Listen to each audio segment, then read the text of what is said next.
Hello दोस्तों, आप सभी का स्वागत है पेपर एनालिसिस पॉइंट के ऊपर। और हम कर रहे थे आपकी द्वितीय श्रेणी अध्याय परीक्षा के प्रथम प्रश्न पत्र यानी जीके के पेपरों का एनालिसिस। और उसमें कर रहे थे मान्य टेस्ट 8 का एनालिसिस। और ये टेस्ट हुआ था आपका 29 जून 2025 को। ठीक है।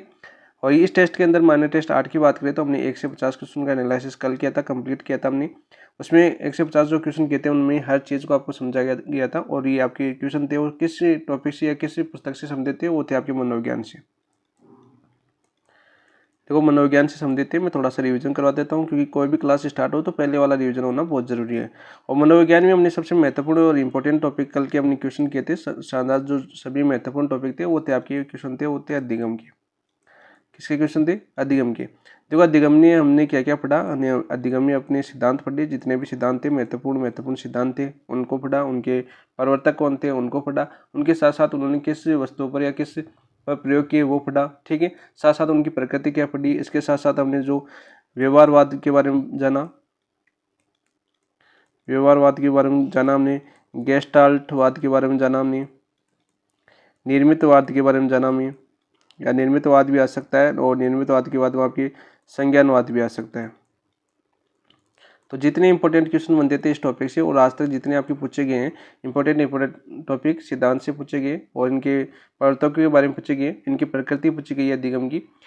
और भी कुछ जो इंपॉर्टेंट जो फैक्ट बनते हैं आपके, जैसे प्रभावित करने वाले कारक, इत्यादि सभी को क्वेश्चन को हमने परिभाषाएं हर चीज़ को हमने पढ़ा है। ठीक है।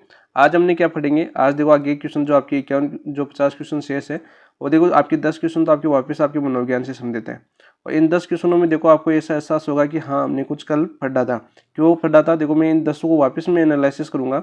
तो एनालिसिस करूंगा तो आपको सभी को पता चल जाएगा कि पूरा रिवीजन वापस हो जाएगा। इन 10 क्वेश्चनों के अंदर जो इंपॉर्टेंट है वो सब चीज़ें मैं वापस से आपको आज एनालिसिस करवा दूंगा, ताकि आपको एक से नहीं कम से कम 3 से 4 बार आपका रिविजन हो। इसके साथ साथ में क्या होगा आपका, ये आपकी मजबूत होगी। जो आपकी जो तैयारी है वो मजबूत इसलिए होगी क्योंकि हर चीज़ आपको बार बार आपको सुनने को मिलेगी, तो वो आपके रिकॉल करने की क्षमता बढ़ा देगी। ठीक है। इसके साथ हमने वर्ल्ड ज्योग्राफी की बात की थी कल। वर्ल्ड ज्योग्राफी की बात की थी, उसमें जो हमने आज का एक टॉपिक आपका, तो एक तो टॉपिक क्या है आपका, जो आपका महाद्वीप है, महाद्वीप वाला टॉपिक है, उसके क्वेश्चन आपके इंपॉर्टेंट। इसके साथ साथ आपके आज के टॉपिक की बात करें हम, यूनो पढ़ेंगे, बहुत ही शानदार टॉपिक है यूनो। इसके साथ साथ हम करंट की क्वेश्चन पढ़ेंगे। ये 3 टॉपिक है जो आज होंगे आपकी, और बहुत ही शानदार तरीके से यानी अच्छे से हम समझेंगे। जो इंपॉर्टेंट क्वेश्चन है वो देखेंगे हम। इसके साथ साथ जो आपके एग्जाम में पहले पूछे गए, वैसे तो आपको मैं बताता हूँ बार बार कि जो कलाम की टेस्ट सीरीज होती है वो पूरी प्रीवियस ईयर की क्वेश्चनों पर डिपेंड होती है, क्योंकि जो आपके क्वेश्चन दिया जाता है वो प्रीवियस ईयर का होता है। इसके साथ साथ जो 4 ऑप्शन दिए जाते हैं वो भी आपके प्रीवियस ईयर के क्वेश्चन ही होते हैं। इससे क्या होता है, आपको हर चीज़ यानी उस टॉपिक से संबंधित हर जो भी इंपॉर्टेंट फैक्ट बनता है, जो भी आपके पूछे जाते हैं, वो सभी क्वेश्चन आपको रिकॉल होने की क्षमता बढ़ती है। क्यों बढ़ती है? क्योंकि सभी एग्जाम में पूछे गए। थोड़ा सा टफ इसलिए भी लगता है कलाम की टेस्ट सीरीज। काफ़ी दोस्त बोलते हैं कि कलाम वाले टफ बनाते हैं। टफ तो ऑटोमेटिक हो जाएगा, क्योंकि सभी जो 4 क्वेश्चन है, यानी एक क्वेश्चन आता है उसमें 5 क्वेश्चन आपके प्रीवियस ईयर की क्वेश्चन आते हैं। तो ऑटोमेटिक यदि आपको प्रीवियस ईयर क्वेश्चन तैयार नहीं है तो आपको वो क्वेश्चन टफ लगता है, अन्यथा वो टफ नहीं है, बहुत ही इजी क्वेश्चन है। ठीक है। और अभी आपने देखा होगा फर्स्ट ग्रेड का एग्जाम में कि आरपीसी का भी पैटर्न चेंज हो चुका है। चाहे आप पीछे का आपका सेकंड ग्रेड का संस्कृत डिपार्टमेंट वाला ले लो, उसमें भी थोड़ा चेंज आया था। ठीक है। तो उसी हिसाब से आपको हर चीज़ को तैयार करना है। पॉइंट ऑफ व्यू से देखें हम तो छोटी सी छोटी चीज़ भी हमें छोड़नी नहीं है, क्योंकि हमें क्या लेना है, सिलेक्शन लेना है। तो देखो, शुरुआत करते हैं मैंने टेस्ट 8 की, और शुरुआत होती है अपने 51वें क्वेश्चन से।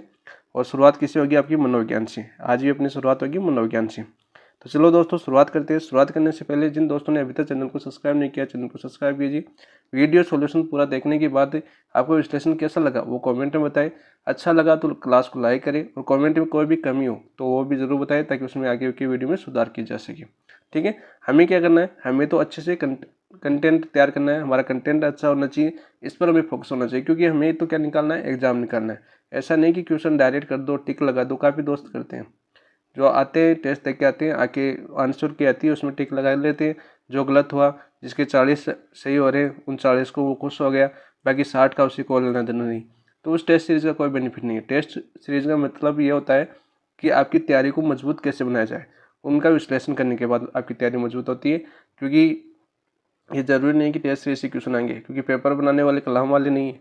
इस चीज़ को भी दिमाग में रखना। टेस्ट सीरीज से क्वेश्चन न के बराबर आते हैं, ये भी आप दिमाग में छाप लेना अपनी, क्योंकि टेस्ट सीरीज से एग्जाम हॉल से कोई मतलब नहीं है।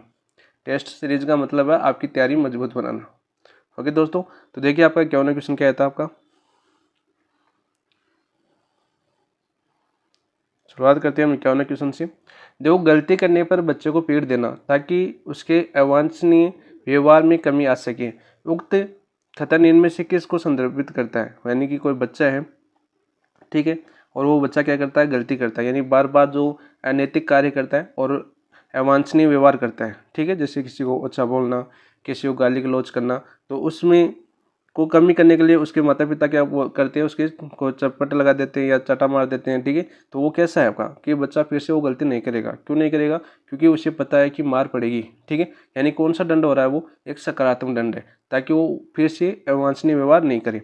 तो देखो, सकारात्मक पुनर्बलन नहीं है, नहीं। नकारात्मक दंड है, नहीं। नकारात्मक पुनर्बलन है, नहीं। तो कौन सा हो गया आपका सकारात्मक दंड। आंसर हो जाएगा आपका ऑप्शन नंबर 4। नेक्स्ट क्वेश्चन की बात करते हैं। देखो, क्वेश्चन नंबर 52 क्या था आपका। देखो, क्वेश्चन नंबर 52 आया था आपका, अधिगम अनुभव के परिणाम स्वरूप व्यवहार में परिवर्तन को व्यक्त करता है, उक्त परिभाषा किसने दी थी। देखो, अधिगम में आपकी तो इंपॉर्टेंट क्या बनती है, एक परिभाषा तो अवश्य आती है, ठीक है। किसी भी ग्रुप में आओ, चाहे ए ग्रुप में आओ चाहे बी ग्रुप में आओ, परिभाषा जरूर आएगी, ठीक है। वो डिपेंड करता है आपकी किस्मत के ऊपर। तो देखो, अधिगम अनुभव के परिणाम स्वरूप व्यवहार में परिवर्तन को व्यक्त करता है, उक्त परिभाषा किसने दी। किम्बेल ने दी, क्रॉनबेक ने दी, वुडवर्टन दी या थॉर्नडाइक ने दी। तो किसने दी भाई, क्रॉनबेक ने। आंसर हो जाएगा आपका ऑप्शन नंबर 2। और ये आपकी लास्ट एग्जाम में क्वेश्चन पूछा गया है, लास्ट एग्जाम यानी जो अभी संस्कृत विभाग वाली एग्जाम हुई थी उसमें, ठीक है। तो यहाँ पर देखो आंसर तो हो गया आपका क्रॉनबेक, ठीक है। वही बात करते हैं देखो किम्बेल। तो किम्बेल की परिभाषा क्या थी आपकी, किम्बेल की परिभाषा क्या थी। किम्बेल ने बोला था कि पुनर्बलित अभ्यास के फलस्वरूप, पुनर्बलित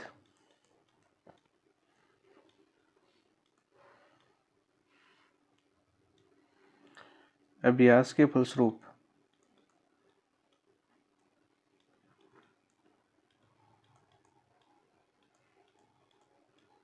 पुनर्बलित अभ्यास के फलस्वरूप व्यवहार में परिवर्तन व्यक्त करता है।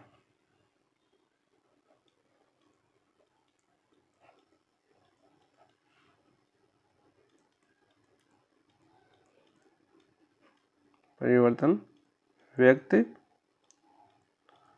करता है। ये किसकी परिभाषा आपकी, किम्बेल की।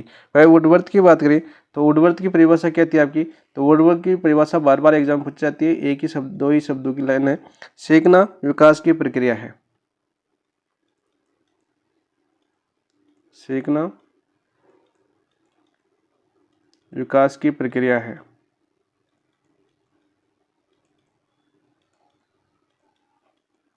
ये आपके वुडवर्थ ने परिभाषा देती है कि सीखना विकास की प्रक्रिया है। थ्रोनडाइक की बात करें वहीं हम, तो थ्रोनडाइक की परिभाषा क्या थी आपकी। तो थ्रोनडाइक की परिभाषा थी आपकी, अधिगम उपयुक्त अनुक्रिया का संचय चयन करना, सॉरी, अधिगम उपयुक्त अनुक्रिया का चयन करना,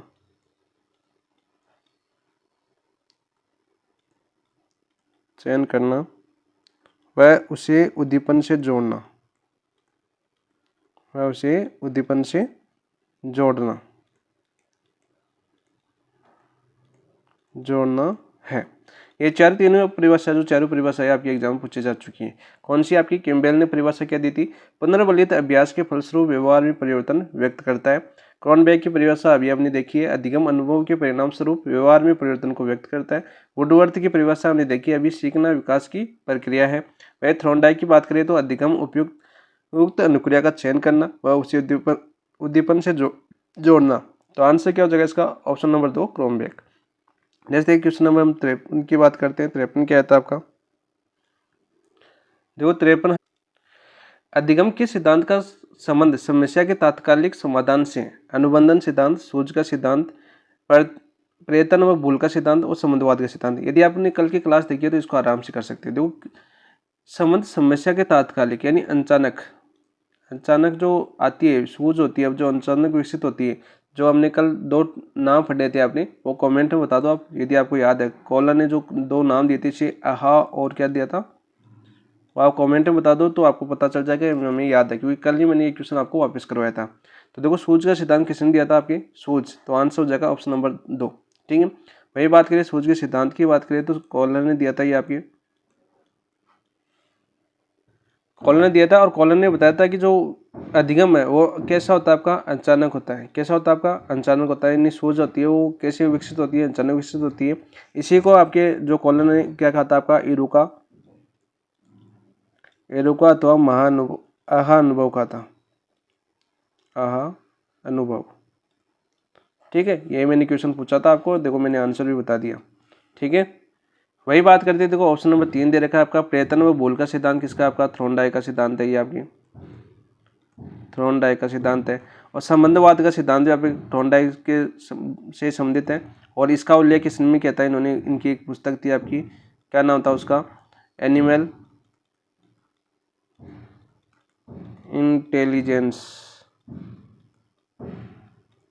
इस पुस्तक के अंदर आपके संबंधवाद का उल्लेख किया था किसने, आपके थ्रोनडाइक ने। आंसर हो जाएगा इसका ऑप्शन नंबर 2, 53 का। नेक्स्ट क्वेश्चन नंबर 54 की बात करते हैं। देखो 54 क्या था आपका, एक परीक्षार्थी जब तक स्वयं की ऐसी मनोदशा न रखे कि उसे आगामी परीक्षा में सफल होना है, तो वह सफल नहीं हो सकता।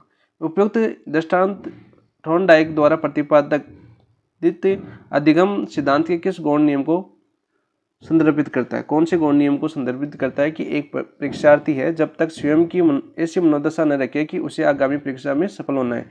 यानी जब तक आप अपनी जो मनोदशा, यानी स्वयं की जो मनोदशा है कि आप चाहते हो कि मैं सेकंड ग्रेड में पास आउट हूँ, तो वो सफल नहीं हो सकता। तो उपयुक्त दृष्टांत थ्रोनडाइक द्वारा प्रतिपादित अधिगम सिद्धांत के किस गौण नियम को संदर्भित करता है, सादृश्य के अनुक्रिया का नियम, साहचर्य परिवर्तन का नियम, मनोवर्ती का नियम, या प्रभाव का नियम। तो 54 का आंसर क्या हो जाएगा आपका, मनोवर्ती का नियम। यानी उसके मन में ठान लेना है कि मुझे सेकंड ग्रेड निकालनी है। तो आंसर क्या हो जाएगा आपका, ऑप्शन नंबर 3। ठीक है, देखो आपकी बात करते हैं थ्रोनडाइक की, यहाँ पर आपका कल भी मैंने बताया था, आज वापस बता देता हूँ। थ्रोनडाइक ने देखो आपके अधिगम के नियम देते हैं आपके, उसमें देखो 3 तो मुख्य नियम दिए थे, 3 तो मुख्य नियम दिए थे। सभी को याद होनी चाहिए, कमेंट में रख दो 3 मुख्य नियम कौन से हैं। सभी कमेंट में लिखो ताकि आपको दोबारा याद हो जाए। और बाकी आपके 5 गौण नियम देते हैं इन्होंने। गौण नियम कितने दिए थे आपके, 5 दिए थे। ठीक है, और जो आपका देखो प्रभाव का नियम है, ये कैसा आपका मुख्य नियम है। ऐसे ऑप्शन भी काट सकते हो आप। ठीक है, तो आंसर क्या हो जाएगा आपका, ऑप्शन नंबर 3। नेक्स्ट बात करते हैं, देखो क्वेश्चन नंबर 55 की। देखो अभी मैंने बता दिया ये तो आपको। निम्न में से एनिमल इंटेलिजेंस नामक पुस्तक के लेखक कौन है, स्किनर है, थ्रोनडाइक है, वाटसन है, या गुथरी है। तो आंसर क्या हो जाएगा आपका, ऑप्शन नंबर 2 राइट आंसर हो जाएगा। भाई यदि रिवीजन की बात करें तो स्किनर का सिद्धांत कौन सा आपका, क्रिया प्रस्तुत अनुबंधन, क्रिया प्रस्तुत अनुबंधन। वाटसन की बात करें तो वाटसन आपके व्यवहारवाद के जनक थे, व्यवहारवाद के जनक। और इन्होंने प्रयोग किया था, प्रयोग किस पर किया था, आपके अल्बर्ट पर।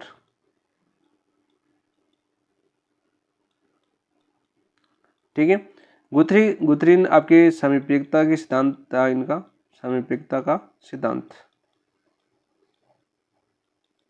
देखो सभी ये आपको बता दिया कि कल की क्लास के अंदर, आज वापस आपका रिवीजन हो रहा है। नेक्स्ट देखो क्वेश्चन नंबर 56 की बात करें हम।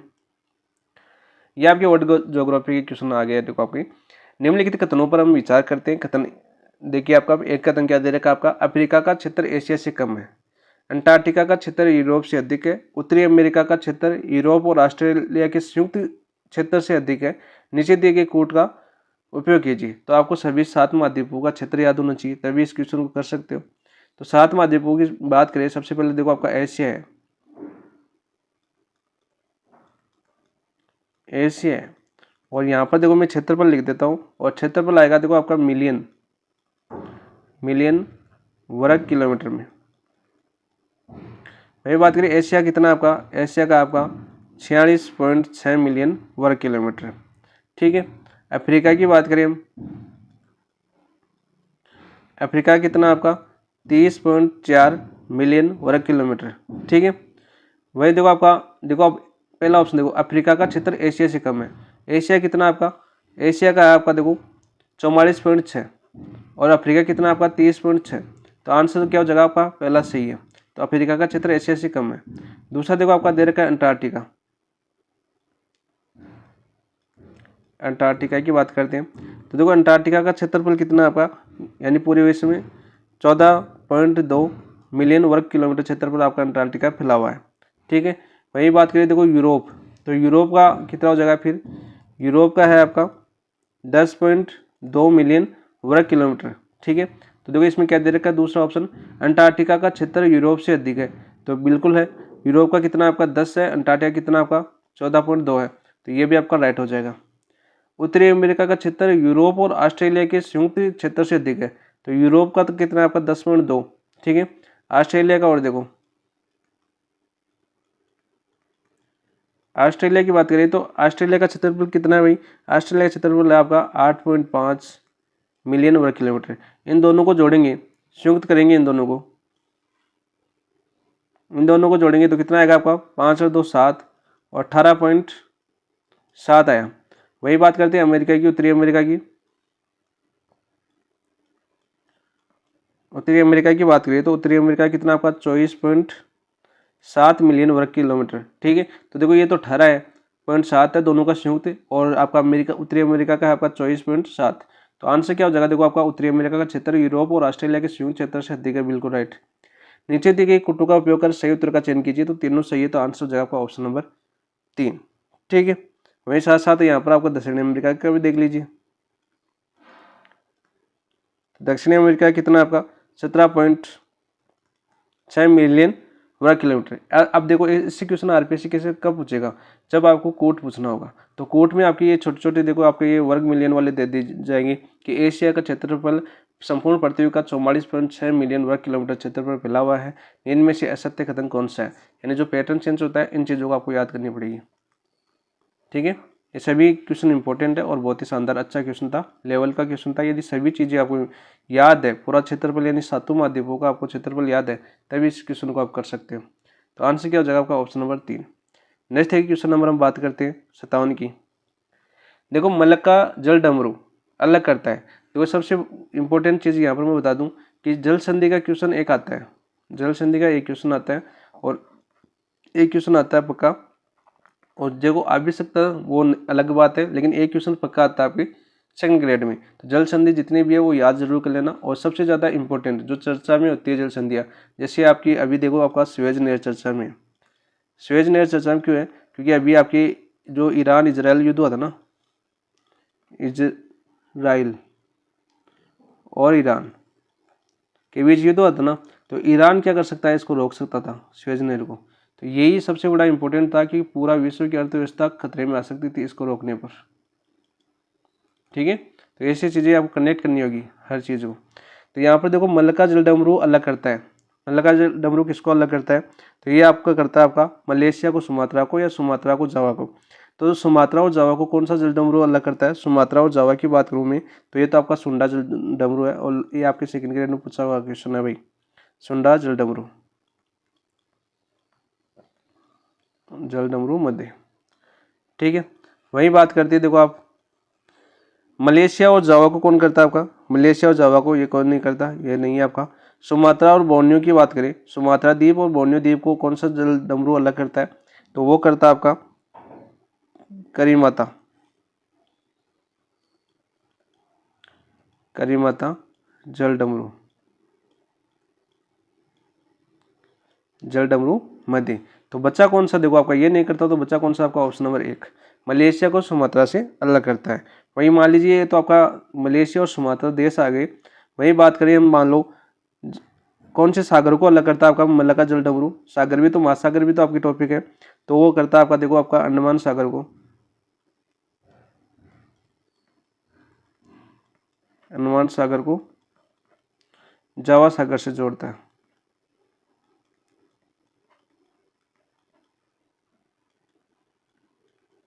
आपके महाद्वीप और महासागर दोनों टॉपिक है, तो दोनों चीज़ें आपको याद होनी चाहिए। ठीक है। महासागर भी आ सकते हैं और महाद्वीप भी आ सकते हैं, इन चीज़ों को आप याद रखना। आंसर हो जाएगा आपका ऑप्शन नंबर 1 57 का। नेक्स्ट बात करते हैं क्वेश्चन नंबर 58। जर्मनी का राइन औद्योगिक प्रदेश किसके लिए प्रसिद्ध है? देखो रूर राइन, राइन क्या आपका, देखो राइन नाम आ जाए तो राइन आपकी नदी है, ठीक है, जो जर्मनी से बहती है, ठीक है। तो रूर राइन नदी औद्योगिक प्रदेश किसके लिए प्रसिद्ध है? आपके कागज लुगदी के लिए, रसायन उद्योग के लिए, कोयला के लिए, एल्यूमिनियम उद्योग के लिए। तो किसके लिए? आपका कोयला के लिए। आंसर हो जाएगा आपका ऑप्शन नंबर 3, राइट। वही भारत की बात करें, देखो भारत का रूर औद्योगिक क्षेत्र कौन सा है आपका? जो कलकत्ता का जो हुगली नदी वाला क्षेत्र है ना, कलकत्ता के पास में हुगली नदी, उसको बोलते हैं रूर क्षेत्र भारत के अंदर। तो वो भी याद करना, भारत की ज्योग्राफी आएंगे तब अच्छे से मैं आपको समझा दूंगा वो चीज़ें। तो यहाँ पर बात कर लेते हैं राइन नदी की, क्योंकि राइन नदी इंपॉर्टेंट है। क्यों है राइन नदी इंपॉर्टेंट यहाँ पर?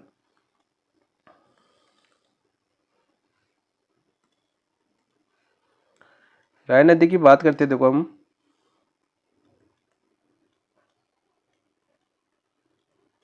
राइन नदी इंपॉर्टेंट क्यों है? ये विश्व का सबसे व्यस्तम अंतःस्थलीय समुद्री मार्ग है, विश्व का सबसे व्यस्तम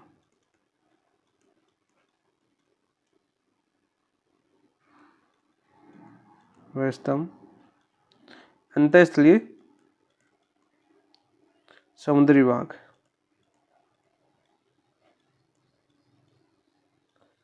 समुद्री मार्ग कौन सा? आपका नाइन नदी वाला, ठीक है। वह राइन नदी की उद्गम की बात करें हम, तो उद्गम कौन से पर्वत से होता है इसका? कि पर्वत श्रेणियां भी आपकी टॉपिक के अंदर है, तो ये भी आपको याद होनी चाहिए। साथ साथ आल्पस पर्वत, आल्पस पर्वत, ठीक है। और किसके लिए प्रसिद्ध है? ये आपकी कोयला के लिए, ठीक है। और ये राइन नदी का जो मार्ग है वो विश्व की सबसे व्यस्तम अंतःस्थलीय समुद्री मार्ग के लिए प्रसिद्ध है। और उद्गम इसका आल्पस पर्वत से होता है और जर्मनी से होकर ये बहती है। वही बात करें तो जर्मनी का एक पर्वत है ब्लैक ब्रेस्ट, उसके जो क्या बोलते हैं ब्रंश घाटी से होकर ये गुजरती है नदी। ये क्वेश्चन भी आपका आ जाएगा क्योंकि आपका आया हुआ क्वेश्चन है। नेक्स्ट एक क्वेश्चन नंबर देखते हैं, 59 की बात करते हैं। 59 क्या आपका? देखो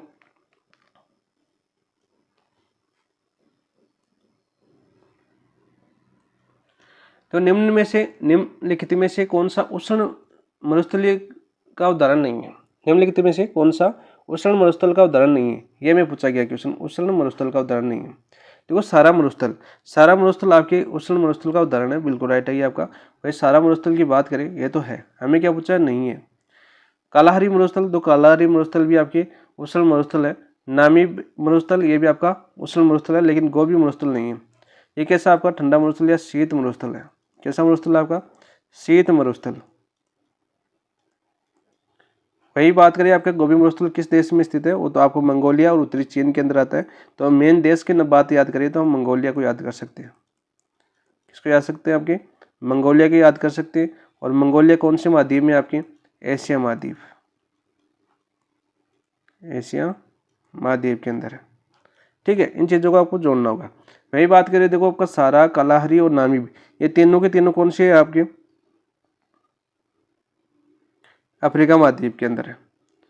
ये तीनों के तीनों मरुस्थल है कौन से महाद्वीप के अंदर? आपके अफ्रीका महाद्वीप के अंदर। पूछे जाते हैं कि कौन सा मरुस्थल महाद्वीप में स्थित नहीं है, तो इन चीज़ों को याद करना होगा। देखो सारा मरुस्थल की बात करें, विश्व का सबसे बड़ा मरुस्थल है ये, विश्व का सबसे बड़ा मरुस्थल, बड़ा मरुस्थल कौन सा? आपका सारा मरुस्थल, ठीक है। वे कालाहारी मरुस्थल की बात करें तो वो आपके सेकंड ग्रेड में क्वेश्चन क्या पूछा जाता है? एक जनजातीय क्वेश्चन पूछा जाता है, ठीक है। और आता है आपकी क्वेश्चन, तो ये आपकी कौन सी जनजाति इसमें निवास करती है? जनजाति। और ये क्वेश्चन आता है आपकी बार बार पूछा गया भी आपका, बुशमैन जनजाति कौन से मरुस्थल में निवास करती है? आपकी कालाहारी मरुस्थल में निवास करती है। नाबी मरुस्थल ये भी आपके कहाँ पर? आपके अफ्रीका के अंदर है। तो ये सभी तीनों मरुस्थल आपके सारा, कालाहारी और नामीब, ये तो कैसे आपके उष्ण मरुस्थल। और वो आपका जो गोबी मरुस्थल है वो कैसा? आपका शीत मरुस्थल। शीत का मरुस्थल का मतलब तो समझते हो आप, ठंडा मरुस्थल। लिख देता हूँ, ठंडा मरुस्थल। कैसा मरुस्थल? आपका ठंडा मरुस्थल है, ठीक है। और ये उत्तरी चीन और मंगोलिया में पाया स्थित है आपका गोबी का मरुस्थल, ठीक है, याद रखना भाई। नेक्स्ट बात करते हैं क्वेश्चन नंबर 60 की। देखो 60 क्या आता है आपका? निम्नलिखित में से को सम्मिलित कीजिए तथा नीचे दिए गए कुटुंब में से कोई सही उत्तर का हमें चयन करना है। तो करते हुए सही उत्तर रायन नदी, देखो आपकी रायन नदी की बात करें, रायन नदी की अभी बात की थी हमने, अभी अपना क्वेश्चन आया था आपका रायन नदी वाला, तेल वाला, वो कोयला वाला, कौन सा वाला, कोयला, रूर प्रदेश। देखो आपको वो क्वेश्चन आ रहा था तो इस क्वेश्चन में कोई दिक्कत नहीं होगी, क्यों नहीं होगी, देखो मैंने अभी बताया था रायन नदी का उद्गम कहाँ से होता है आपका, आल्प्स पर्वत से होता है। कहाँ से होता है आपका, आल्प्स पर्वत से होता है। और आल्प्स पर्वत कहाँ से, स्विट्जरलैंड से, स्विट्जरलैंड से इसका उद्गम होता है। ठीक है, वही आपकी बात करिए रायन नदी, वो गिरती कौन से महासागर में, गिरती कौन से सागर में आपकी, वो गिरती है आपकी उत्तरी सागर के अंदर। कौन से सागर के अंदर, उत्तरी सागर के अंदर ये नदी गिरती है। ठीक है, कौन सी नदी आपकी, रायन नदी, याद रखना। ठीक है, और ये किस किस देश के अंदर बहती है आपकी, फ्रांस में बहती है, और फ्रांस के बाद में जर्मनी, और उद्गम कहाँ से होता है आपके, स्विट्जरलैंड से। ठीक है, ये तो आपको याद हो गया। वही बात करें आपकी, देखो वोल्गा नदी, वोल्गा नदी आपकी कहाँ से उद्गम होती है, आपकी वाल्दाई पहाड़ी से उद्गम होता है इसका। ऑप्शन नंबर 2 राइट आंसर हो जाएगा इसका। वोल्गा नदी है उद्गम, और ये किस में प्रवाहित होती है, कौन से देश में प्रवाहित होती है आपकी, रूस में, रूस में प्रवाहित होती है। देश भी याद रखना, वोल्गा नदी। और इसका उद्गम की बात करें, वाल्दा पहाड़ी होगी आपकी, और ये गिरती कौन से महासागर में है आपकी, कैस्पियन सागर में। कैस्पियन सागर आपका क्वेश्चन आता है ना, सबसे खारा पानी वाला कौन सा आपका, कैस्पियन सागर, याद रखना। कौन सी आपकी, वोल्गा नदी। टाइबर नदी, देखो टाइबर नदी आपकी कहाँ पर बहती है, सबसे पहले तो आपको ये याद होना चाहिए, इटली के अंदर बहती है। कहाँ पर बहती है आपकी, इटली के अंदर बहती है। और कौन से पर्वत से निकलती है आपकी, एपायन पर्वत। देखो आपको ये भी पूछा जाता है कि एपायन पर्वत कौन से महाद्वीप में स्थित है, जो पर्वतों की क्वेश्चन है, ये भी आपका क्वेश्चन आया हुआ है, हर चीज़ आपको याद होनी चाहिए। तो देखो आपकी टाइबर नदी आपका एपायन पर्वत से निकलती है, और ये गिरती कहाँ पर आपकी, ये गिरती है आपकी भूमध्य सागर में, मुहाना। ये पूछा जाता है कि कौन सी इस जो टाइबर नदी है इसका मुहाना कौन सा है, तो मुहाना आपका भूमध्य सागर, जिस महासागर में गिरती है ना उसको बोलते हैं आपके मुहाना। नदी का मुहाना किसको बोलते हैं, जहाँ पर नदी समुद्र में मिलती है। ठीक है, एपाइन। वही बात करते हैं आपको, देखो एंडीज पर्वत, एंडीज पर्वत जो बच की कौन सी आपकी, अमेजन नदी। ऑप्शन नंबर 4 है वो किस में आ जाएगा आपका, 3 में मिल जाएगा, एंडीज पर्वत से निकलती है। ठीक है, और गिरती कौन से महासागर में है आपकी, गिरती कौन से महासागर में, अटलांटिक महासागर में। कौन सी में गिरती है आपकी, अटलांटिक महासागर में, अटलांटिक सागर के अंदर ये वापस गिर जाती है। देखो मैंने उद्गम भी बता दिया, उद्गम यहाँ पर पूछा है, और जो इसका मोहना यानी जिस समुद्र में गिरती है, जैसे अपने यहाँ पर भारत में पूछा जाता है कि खंबाती, राजस्थान की बात करें तो खंबात की खाड़ी में गिरने वाली नदियाँ कौन कौन सी है, जैसे आपकी पश्चिमी बनास और लूणी है, वो सॉरी पश्चिमी बनास लूणी है, तो कहाँ पर गिरती है आपकी, कच्छ के रण में। और जो खंबाती खाड़ी में कौन कौन सी गिरती है आपकी, माही और सागरमती। उसी प्रकार ये विश्व की ज्योग्राफी में क्वेश्चन बनता है आपका कि कौन सी पहाड़ी से उद्गम होता है और कौन से समुद्र में गिरती है। आज तक ज़्यादातर क्वेश्चन आपके जिस सागर में गिरती है, जिस नदी, जिस सागर का जो मुहाना होती है, वो ज़्यादा पूछा गया है आपकी क्वेश्चन। वही बात करते हैं, देखो अमेजन की, इसका आंसर तो क्या हो जाएगा आपका, आंसर हो जाएगा, देखो आपका नीचे देखते हैं आंसर, पहला 2 में है, तो पहला 2 में है, फिर दूसरा कौन सी में आपकी 1 में है, 2 1, यानी ऑप्शन नंबर 3 आपका राइट आंसर हो जाएगा। कौन सा हो जाएगा आपका, ऑप्शन नंबर 3 राइट आंसर हो जाएगा, मैंने बता दिया। ठीक है, और वही बात करें जो अमेजन नदी, अमेजन नदी देखो यहीं पर देख लो आप, अमेजन नदी क्या आपकी विश्व की सबसे बड़ी, अफवाह की दृष्टि से सबसे बड़ी नदी, अफवाह की दृष्टि से सबसे बड़ी नदी,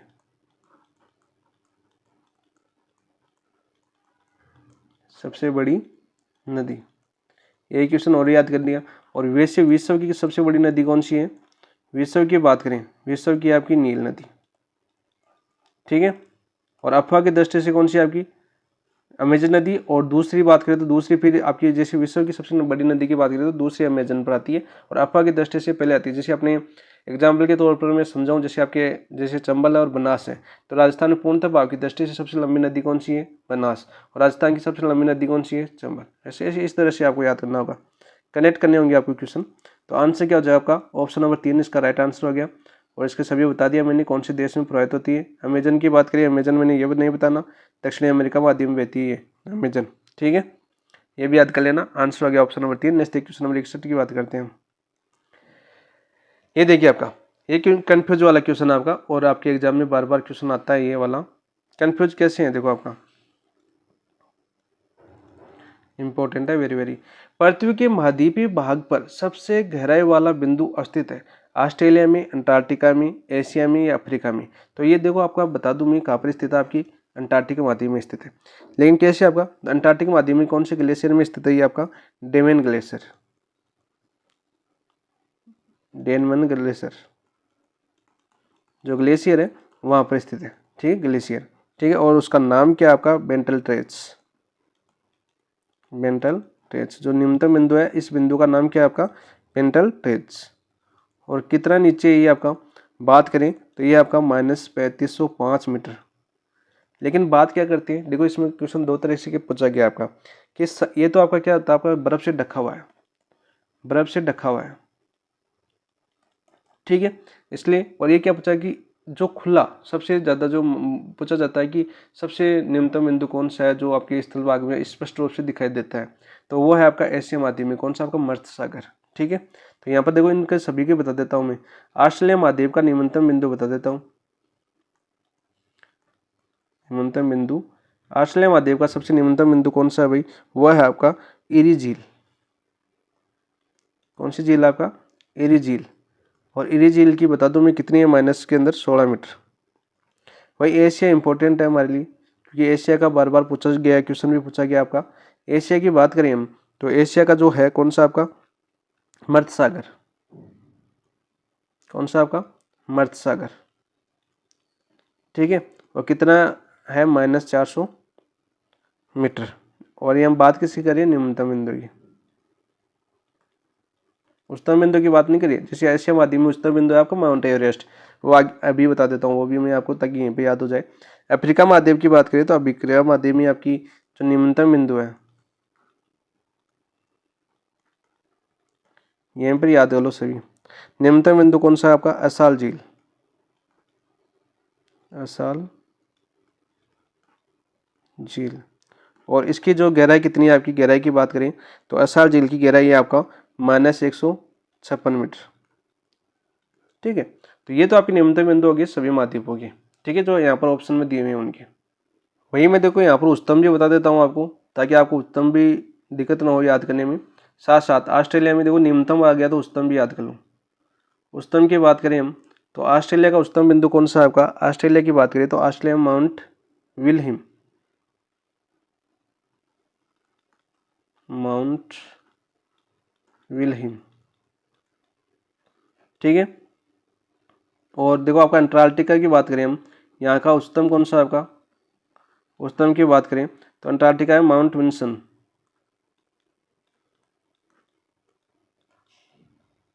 विल्सन। और वहीं आपके एशिया की उच्चतम की बात करें हम, बिंदु कौन सा आपका माउंट एवरेस्ट,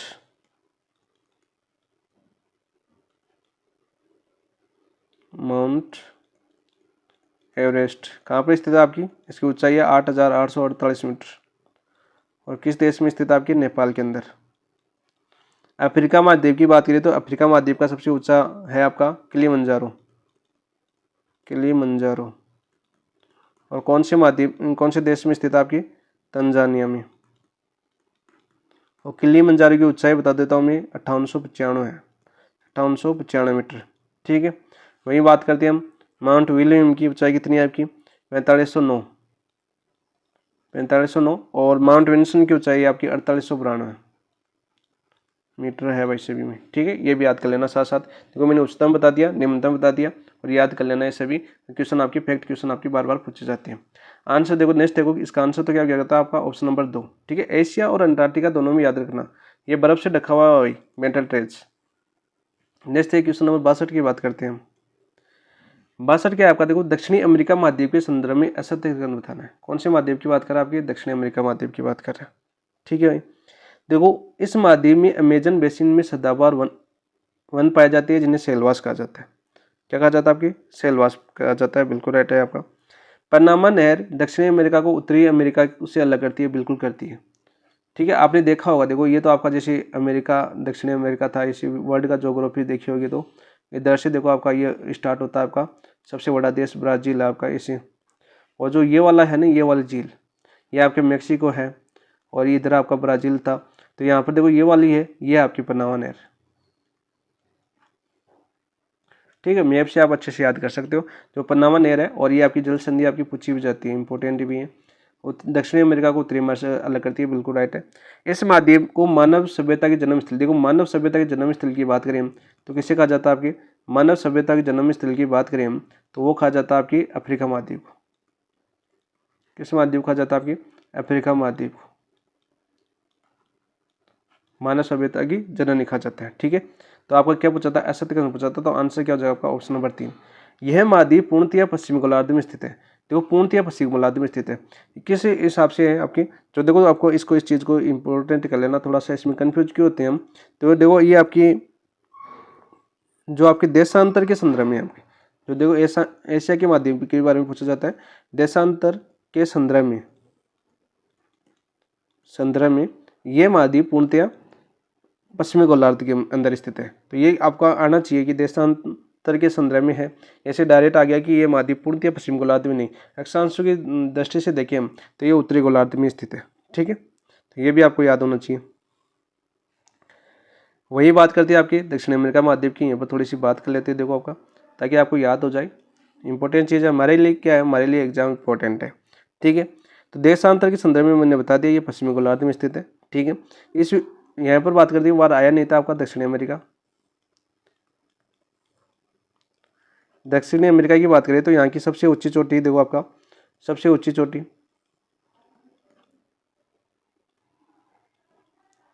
सबसे ऊंची चोटी की बात करें तो कौन सी आपकी एकांकागुआ। देखो 4 तो मैंने वहाँ पर बता दी थी, 4 महाद्वीपों की, और यहाँ पर देखो ये आपका 5वां महाद्वीप है, 6960 मीटर। ठीक है, इसका ये भी पूछा जाता है सबसे बड़ा देश, सबसे बड़ा देश की बात करें हम क्षेत्रफल के अंदर, क्षेत्रफल के अंदर तो वो कौन सा आपका ब्राज़ील, और सबसे छोटा वो कौन सा आपका सूरीनाम, ये भी याद कर लेना। और जो आपकी जो विश्व की सबसे बड़ी पर्वत श्रेणी है, विश्व की सबसे बड़ी पर्वत श्रेणी कौन सी है आपकी, एंडीज पर्वत श्रेणी, वो भी किस महाद्वीप में स्थित है, आपकी दक्षिण अमेरिका महाद्वीप के अंदर स्थित है। तो ये चीज़ें आपकी पूछी जाती है और आपकी पूछी गई एग्जाम में। तो आंसर हो गया इसका ऑप्शन नंबर 3। नेक्स्ट देखिए क्वेश्चन नंबर 63 की बात करते हैं। कौन सा सम्मिलित नहीं है, कौन सा सम्मिलित नहीं है, 63 में ये पूछा है। देखो अमेजन नदी की सहायक नदी कौन सी है भाई, मेडेरा नदी। कौन सी आपकी मेडेरा नदी है, वो अमेजन नदी की सहायक नदी है, बिल्कुल राइट है। पहला तो पराना नदी की बात करें हम तो पराना नदी है, इसकी सहायक नदी कौन सी आपकी पराग्वे, तो ये भी बिल्कुल सही है। नील नदी की देखो आपकी, नील नदी की कांगो नहीं हुई। ठीक है, नील नदी कांगो नहीं है आप, तो नील नदी की सहायक नदी कौन सी है, देखो नील नदी की सहायक नदी आपकी ब्लू नदी, ब्लू नील सहायक कौन सी आपकी ब्लू नील। और इसका जो उद्गम होता है ना जब आपकी कौन सी विक्टोरिया झील से, तब ये व्हाइट नील के रूप में उद्गम होता है। कांगो इसकी सहायक नदी नहीं है। ब्रह्मपुत्र आपका सुवर्णगिरी, तो ब्रह्मपुत्र कहाँ पर बहती है आपकी भारत के अंदर। ठीक है, कहाँ पर बहती है, भारत के अंदर। तो यहाँ पर देखो नील, यहाँ पर असुमलित पूछा था ना हमें, तो आंसर हो जाएगा ऑप्शन नंबर 3। तो देखो नील के बारे में जान लेते थोड़ा सा। यहाँ पर नील नदी,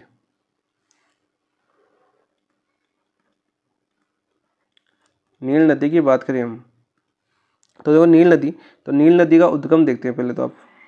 नील नदी का उद्गम कहाँ से होता है आपका, विक्टोरिया झील से इसका उद्गम होता है। ठीक है, और किस रूप में होता है आपका, व्हाइट झील के रूप में, व्हाइट झील भी बोलते हैं या इसको व्हाइट नदी भी बोलते हैं। ठीक है, फिर ये गिरती कौन सी में, इसका जो मुहाना है, मुहाना या जहाँ गिरती है ये, तो कौन से महासागर में गिरती है आपके, भूमध्य सागर में गिरती है, भूमध्य सागर में। ठीक है, वहीं इसकी सहायक नदी की बात करें हम, सहायक नदी की बात करें तो वो कौन सी आपकी, मैंने अभी बता दिया ऊपर, ब्लू नील।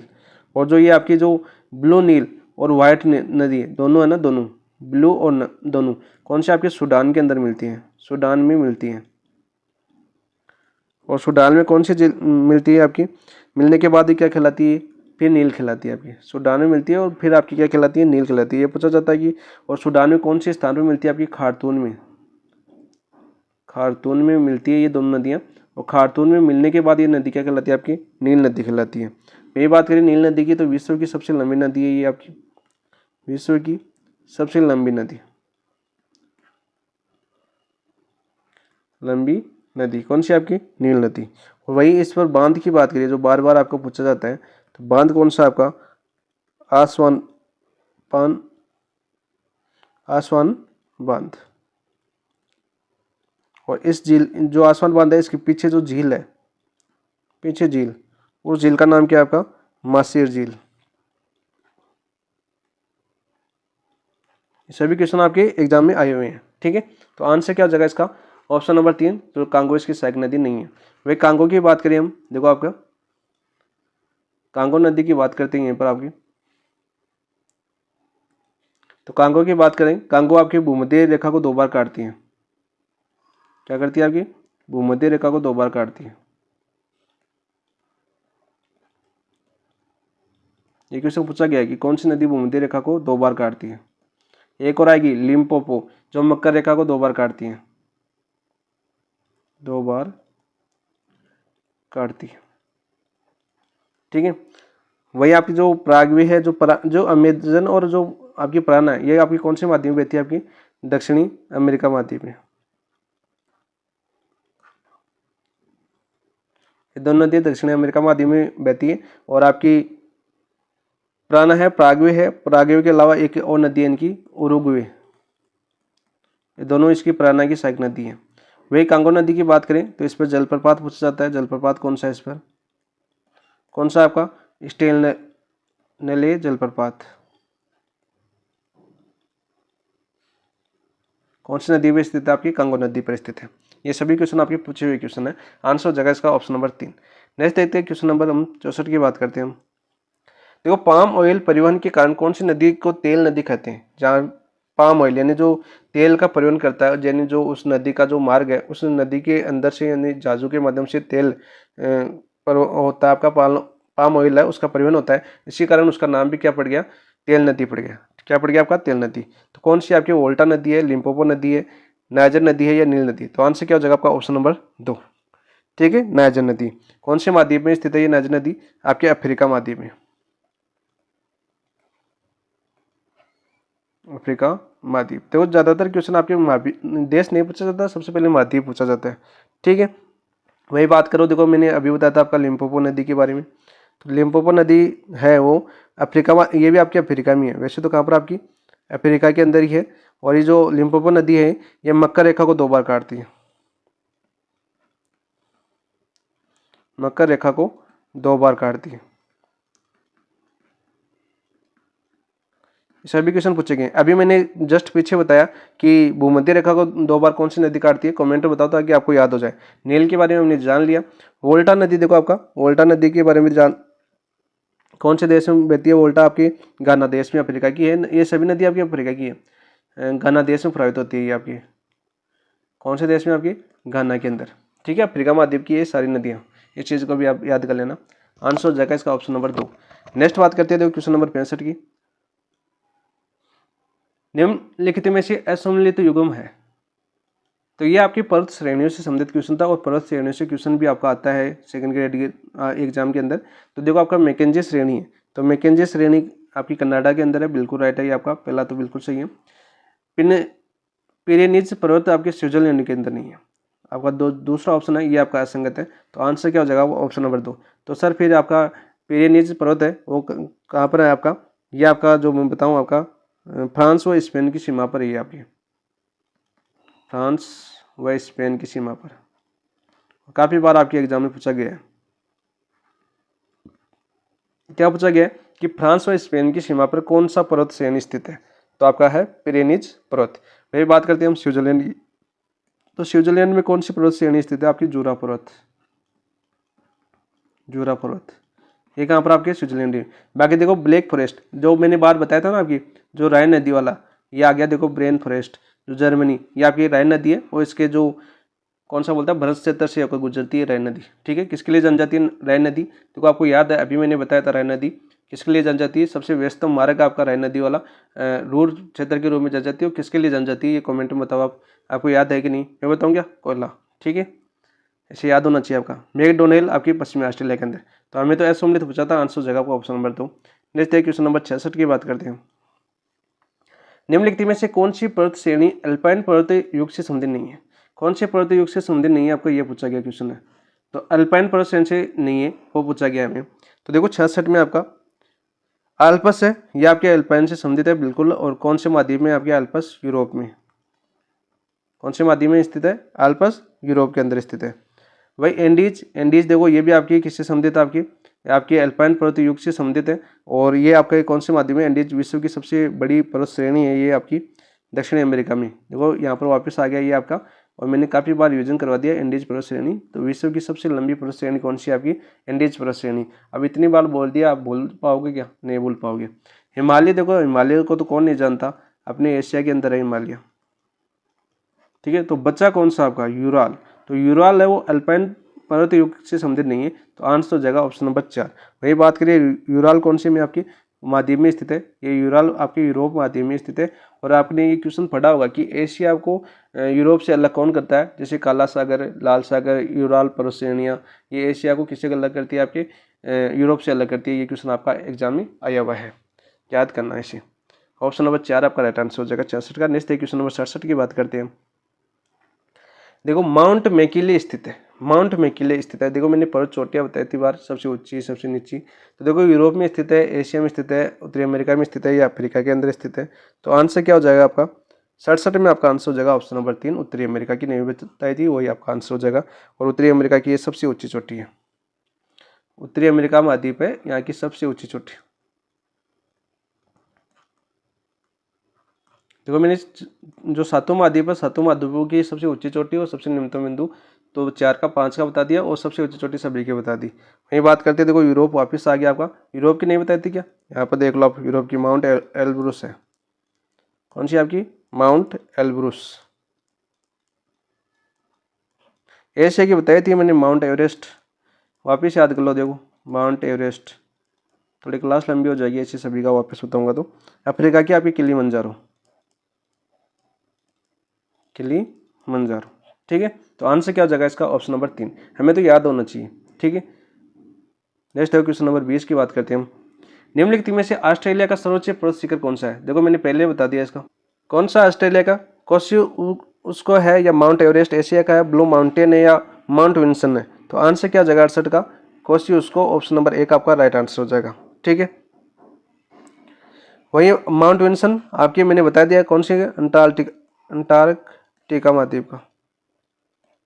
और एवरेस्ट अपने एशिया का है ही। ब्लू माउंटेन आप बता दो कमेंट में कहाँ का है। ऑप्शन नंबर 1 आपका राइट आंसर हो जाएगा 68 का। नेक्स्ट क्वेश्चन नंबर 69 की बात करते हैं। निम्नलिखित में से कौन सा अंत पर्वतीय पठार का उदाहरण नहीं है। देखो आपके एक पठार का क्वेश्चन है,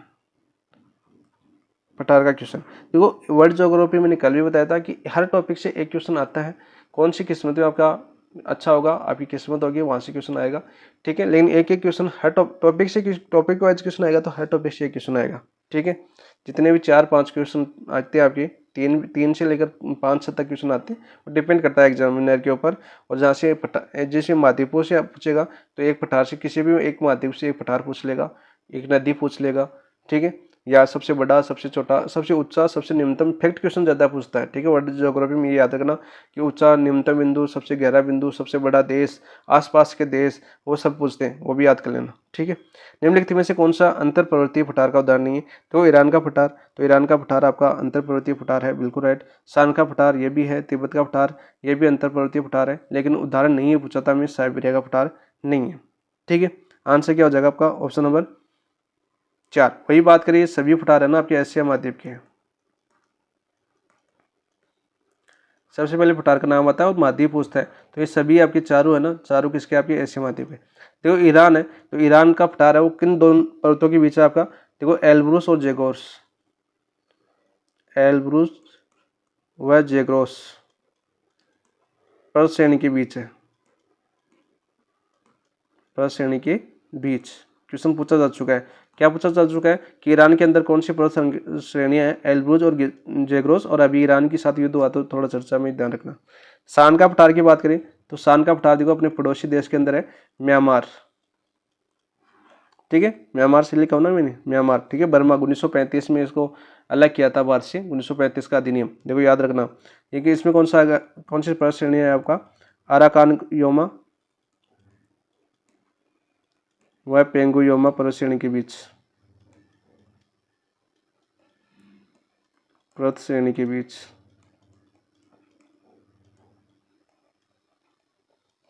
ठीक है। तिब्बत, तिब्बत कहाँ पर आपके, चीन के अंदर, देखो ये ईरान के अंदर है, ये म्यांमार के अंदर है, और तिब्बत चीन के अंदर है। कौन सी पर्वत श्रेणी के बीच है ये आपका, तिब्बत के अंदर, तो मैं बता देता हूँ आपका, क्यून क्यून लून व हिमालय श्रेणी के बीच, पर्वत श्रेणी के बीच। ये सभी क्वेश्चन आपके एग्जाम में आ चुके हैं भाई, कौन सी पर्वत श्रेणी के बीच स्थित है। साइबेरिया आपको पता है रूस के अंदर है। ये आपकी सभी के सभी जो पर्वत पठार है वो किसके अंदर है, एशिया महाद्वीप के अंदर है। किन किन पर्वतों के बीच है ये भी बता दिया, और कौन कौन से पर्वत कौन कौन से देश में, देखो ईरान का बता दिया, म्यांमार का बता दिया, चीन का बता दिया, ठीक है। नेक्स्ट क्वेश्चन बात करते हैं 70 की। एशिया में शीतोष्ण कटिबंधीय घास के मैदान कहा जाता है। देखो ये क्वेश्चन इंपॉर्टेंट क्यों है, देखो इंपॉर्टेंट क्यों है ये क्वेश्चन, मैं बता देता हूँ। देखो एशिया और यूरोप दोनों के अंदर क्या कहा जाता है, स्टेपीज कहा जाता है। तो आंसर तो हो जाएगा ऑप्शन नंबर 2, यूरोप के अंदर भी यही कहा जाता है, स्टेपीज। यूरोप व एशिया दोनों में क्या कहा जाता है, घास के मैदानों को स्टेपीज कहा जाता है, ठीक है। कन्फ्यूज क्यों होता है कि ऑप्शन में याद रहता है, कभी कभी यूरोप ऑप्शन आता है आप करके नहीं आते, तो वो यूरोप में भी स्टेपीज कहा जाता है, एशिया में भी स्टेपीज कहा जाता है, शीतोष्ण घास के मैदानों को। वहीं बात करते हैं हम डाउन्स की, बात करें हम तो डाउन्स किसको कहा जाता है आपके, ऑस्ट्रेलिया, ऑस्ट्रेलिया, ठीक है। पेरिस देखो गेहूं के लिए प्रसिद्ध है, कहां पर आपका, उत्तरी अमेरिका, उत्तरी अमेरिका। और किसके लिए प्रसिद्ध है ये आपके, गेहूं के लिए, गेहूं के लिए। और इसे क्या बोला जाता है आपका, विश्व की रोटी कटोरी, विश्व की रोटी की कटोरी। क्वेश्चन पूछा जा चुका है, कौन से मैदान को बोला जाता है आपके, पेरिस घास के मैदान को। ब्रेड बास्केट भी आ सकता है आपका, इसका ब्रेड बास्केट बोला जाता है। वेल्स देखो, वेल्स कौन से महाद्वीप के अंदर है आपकी, वेल्स की बात करें हम तो वेल्स आपके अफ्रीका महाद्वीप में, अफ्रीका महाद्वीप, ठीक है। तो देखो ये आपका बता दिया। यहाँ पर एक और याद कर लो आप, दक्षिणी अमेरिका वाला, दक्षिणी अमेरिका घास के मैदानों क्या बोला जाता है, दक्षिणी अमेरिका वाले बार बार आते हैं आपके, लानोस, कंपास और आपके पंपास, आलू। इनके अलावा कोई भी आपका क्वेश्चन नहीं पूछा गया आज तक। ये आपके सभी घास के मैदान है और ये क्वेश्चन बार बार रिपीट होते हैं आपके, ठीक है। राइट आंसर हो जाएगा आपका option number 2। Next question number 71 की बात करता हूँ मैं। ये देखिए आपका, निम्न में से किस देश से मकर रेखा नहीं गुजरती। मैंने अभी आपको एक क्वेश्चन बताया था कि मकर रेखा को 2 बार कौन सी नदी काटती है, कमेंट में बताओ आपको याद है कि नहीं। Argentina, Namibia, Chile, Vietnam. तो कौन सा जगह आंसर, ऑप्शन नंबर 4, ठीक है। नेक्स्ट देखो, वियतनाम से मकर रेखा नहीं गुजरती है भाई, एशिया महाद्वीप में स्थित है वियतनाम। नेक्स्ट देखिए क्वेश्चन नंबर 72, महाद्वीपों को उनकी जनसंख्या के अनुसार सही अवरोही क्रम है। तो देखो सही अवरोही क्रम याद करने के लिए सबसे पहले आपको पता होना चाहिए, सबसे ज़्यादा देखो पूरा बता देता हूँ मैं, सातों महाद्वीप की, एशिया है। तो एशिया में लगभग कितनी प्रतिशत जनसंख्या रहती है, 60% सबसे ज़्यादा। 2 नंबर पर आता है आपका अफ्रीका, कौन आता है आपका, अफ्रीका। और अफ्रीका में कितनी प्रतिशत जनसंख्या रहती है आपकी, 18%। 3 नंबर पर आता है आपका कौन सा, आपका यूरोप, 3 नंबर पर यूरोप महाद्वीप आता है और यूरोप की जनसंख्या आपकी 9.5%, ठीक है। और चौथा आपका आता है उत्तरी अमेरिका, 4 नंबर पर उत्तरी अमेरिका आता है। और अमेरिका में जनसंख्या विश्व कितनी प्रतिशत है आपकी, 7.5%, ठीक है। और 5 नंबर पर आपका इसी का छोटा भाई आ जाएगा दक्षिणी अमेरिका। दक्षिणी अमेरिका की बात करिए तो कितना आपका 5.5%। और फिर 6 नंबर पर बात करें हम ऑस्ट्रेलिया, क्योंकि अंटार्कटिका में तो कुछ पता नहीं है, पाया जाता है क्या अंटार्कटिका में, इंसान रहते हैं क्या, नहीं है। तो आंसर कितना हो जाएगा आपका, इसका 0.5%। और लास्ट में 7वां महाद्वीप है आपका अंटार्कटिका, सॉरी अंटार्कटिका के ऊपर आएगा रे, ठीक है, याद कर लेना। तो यहाँ पर देखो अब मैंने 7 महाद्वीपों का बता दिया। अब ऑप्शन काट लेना आप। देखो सबसे पहले एशिया आएगा, तो एशिया आएगा तो इन 2 को तो काट दो, अफ्रीका वालों को। ये देखो लास्ट में पूछ सकता है, जरूरी नहीं एशिया है, बीच से भी पूछ सकता है कि यूरोप, दक्षिण अमेरिका, उत्तरी अमेरिका, ये भी ऐसे भी आ सकता है, अफ्रीका, उत्तरी अमेरिका, ऑस्ट्रेलिया, अंटार्कटिका। ठीक है, कैसे बीच में आ सकता है, आपको 7 याद होना चाहिए, 7 याद होनी चाहिए आपको। तो यहाँ से तो आंसर क्या हो जाएगा, देखो एशिया, अफ्रीका, फिर उत्तरी अमेरिका और दक्षिण अमेरिका। ऑप्शन नंबर 2 आपका राइट आंसर हो जाएगा, क्योंकि यूरोप ऑप्शन में नहीं है। ठीक है, क्योंकि यहाँ पर देखो अफ्रीका आ रहा है, क्योंकि अफ्रीका से ज़्यादा किसकी है, एशिया की है। यहाँ पर तो ये तो गलती हो गया। यहाँ पर देखो अमेरिका आ रहा है, ठीक है, उत्तरी अमेरिका आ रहा है, यूरोप, देखो यहाँ से अफ्रीका के बाद यूरोप आएगा, तब इसका क्रम सही होता है। यहाँ पर यूरोप आता, एशिया, अफ्रीका, फिर देखो ये यहाँ पर पहले उत्तरी अमेरिका आता, फिर दक्षिण अमेरिका आता, तब सही होता। आंसर हो जाएगा आपका ऑप्शन नंबर 2। नेक्स्ट है क्वेश्चन नंबर 73 की बात करते हैं हम। विश्व का सबसे ऊंचा जलप्रपात है, एंजेल जलप्रपात, जोग जलप्रपात, नियाग्रा जलप्रपात, मेना जलप्रपात। तो देखो आपका आंसर हो जाएगा ऑप्शन नंबर 1, एंजेल जलप्रपात। ठीक है, कौन सी नदी के अंदर स्थित है आपका, कौन सी नदी के ऊपर स्थित है ये आपके चुरुल नदी। कौन सी आपकी, चुरुल नदी। ठीक है, कौन से महाद्वीप में स्थित है आपकी, दक्षिण अमेरिका में। देश भी पूछा जा चुका है इसका, कौन से देश में स्थित है आपकी, वेनेजुएला में, वेनेजुएला देश के अंदर स्थित है। ठीक है, वही आपकी बात करें नियाग्रा जलप्रपात है, वो कौन सी में आपकी, उत्तरी अमेरिका में।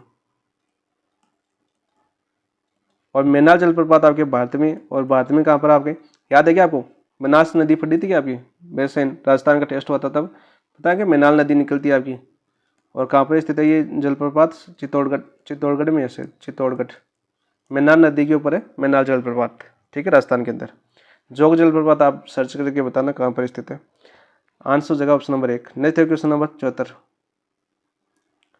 एशिया महाद्वीप के संदर्भ में असत्य कथन, एशिया महाद्वीप है उसके संदर्भ में असत्य कथन बताना है। कौन सा असत्य कथन है आपका, तो देखो बार मैंने एक क्वेश्चन बताता वो आपको याद है, तो इस क्वेश्चन में कोई दिक्कत नहीं होगी आपकी। तो एशिया महाद्वीप के संदर्भ में असत्य कथन, असत्य कथन बताना है। एशिया महाद्वीप को अफ्रीका महाद्वीप से पृथक लाल सागर तो करता है, काला सागर करता है क्या, नहीं करता। देखो इस क्वेश्चन में क्या, देखो मिस्टेक, देखो काला सागर नहीं करता। काला सागर किससे करता है आपका, यूरोप से, यूरोप से पृथक करता है। तो आंसर तो क्या हो जाएगा, सत्य ऑप्शन नंबर 1। एशिया महाद्वीप को उत्तरी अमेरिका से बेरिंग जल संधि द्वारा पृथक किया जाता है, बिल्कुल राइट, ये बिल्कुल सही कथन है और इंपॉर्टेंट भी है, बार बार आपके एग्जाम पूछा जा चुका है। एशिया महाद्वीप देशांतर के अनुसार पूरी गोलार्ध में स्थित है। देखो देशांतर के अनुसार कौन सी गोलार्ध में स्थित है, पूरी गोलार्ध में स्थित है, बिल्कुल राइट है। वही हम बात करते हैं यहीं पर अक्षांश के द्वारा, अक्षांश के अनुसार भी याद करोगे, यहाँ पर अक्षांश आ जाए तो अक्षांश के अनुसार ये उत्तरी गोलार्ध में स्थित है। कौन से गोलार्ध में आपके, उत्तरी गोलार्ध में। कुछ द्वीप है वो दक्षिण गोलार्ध में स्थित है, गोलार्ध अक्षांश के अनुसार। और यहाँ पर ये भी याद रखना कुछ द्वीप है वो कौन से गोलार्ध में आपके, दक्षिण गोलार्ध, अक्षांश के अनुसार बता रहा हूँ। ठीक है, तो ये भी आपका बिल्कुल राइट है। एशिया महाद्वीप को यूरोप, देखो यूरोप से पृथक करता है मार्मरा सागर, काला सागर, काकेकस पर्वत और यूराल पर्वत। मैंने क्या बताया था बार पहले, देखो आपको यूराल पर्वत आया था ना आपका, कौन से जो श्रेणी से निर्मित नहीं था, यूराल पर्वत, मैंने पीछे बताया था अभी। इससे कर सकते हो आप इसको। भाई देखो आपका काला सागर आ रहा है, देखो काला सागर, और यहाँ पर देखो क्या आ रहा है आपका, काला सागर। ठीक है, तो ऐसे भी काट सकते हो आप। आंसर हो जाएगा ऑप्शन नंबर 1। ऐसे क्वेश्चन ऊपर नीचे छोटी सी गलती दे देगा, और आप क्वेश्चन कभी कभी क्या होता है, क्वेश्चन में भी उत्तर होता है, तो क्वेश्चन भी ध्यान से पढ़ा करो। आंसर हो जाएगा option number 1। Next question number 75 की बात करते हैं हम। चुंबी घाटी किन देशों के प्रतिच्छेदित स्थल पर स्थित है, चुंबी घाटी है वो किन देशों के प्रतिच्छेदित स्थल पर स्थित है, भारत, भूटान, म्यांमार, नेपाल, भूटान, तिब्बत, अफगानिस्तान, भारत, भूटान और भारत, भूटान, तिब्बत। वापिस भी पढ़ेंगे इसको जब भारत की ज्योग्राफी आएगी, तो इस क्वेश्चन को आराम से पढ़ेंगे, हर घाटी पढ़ेंगे।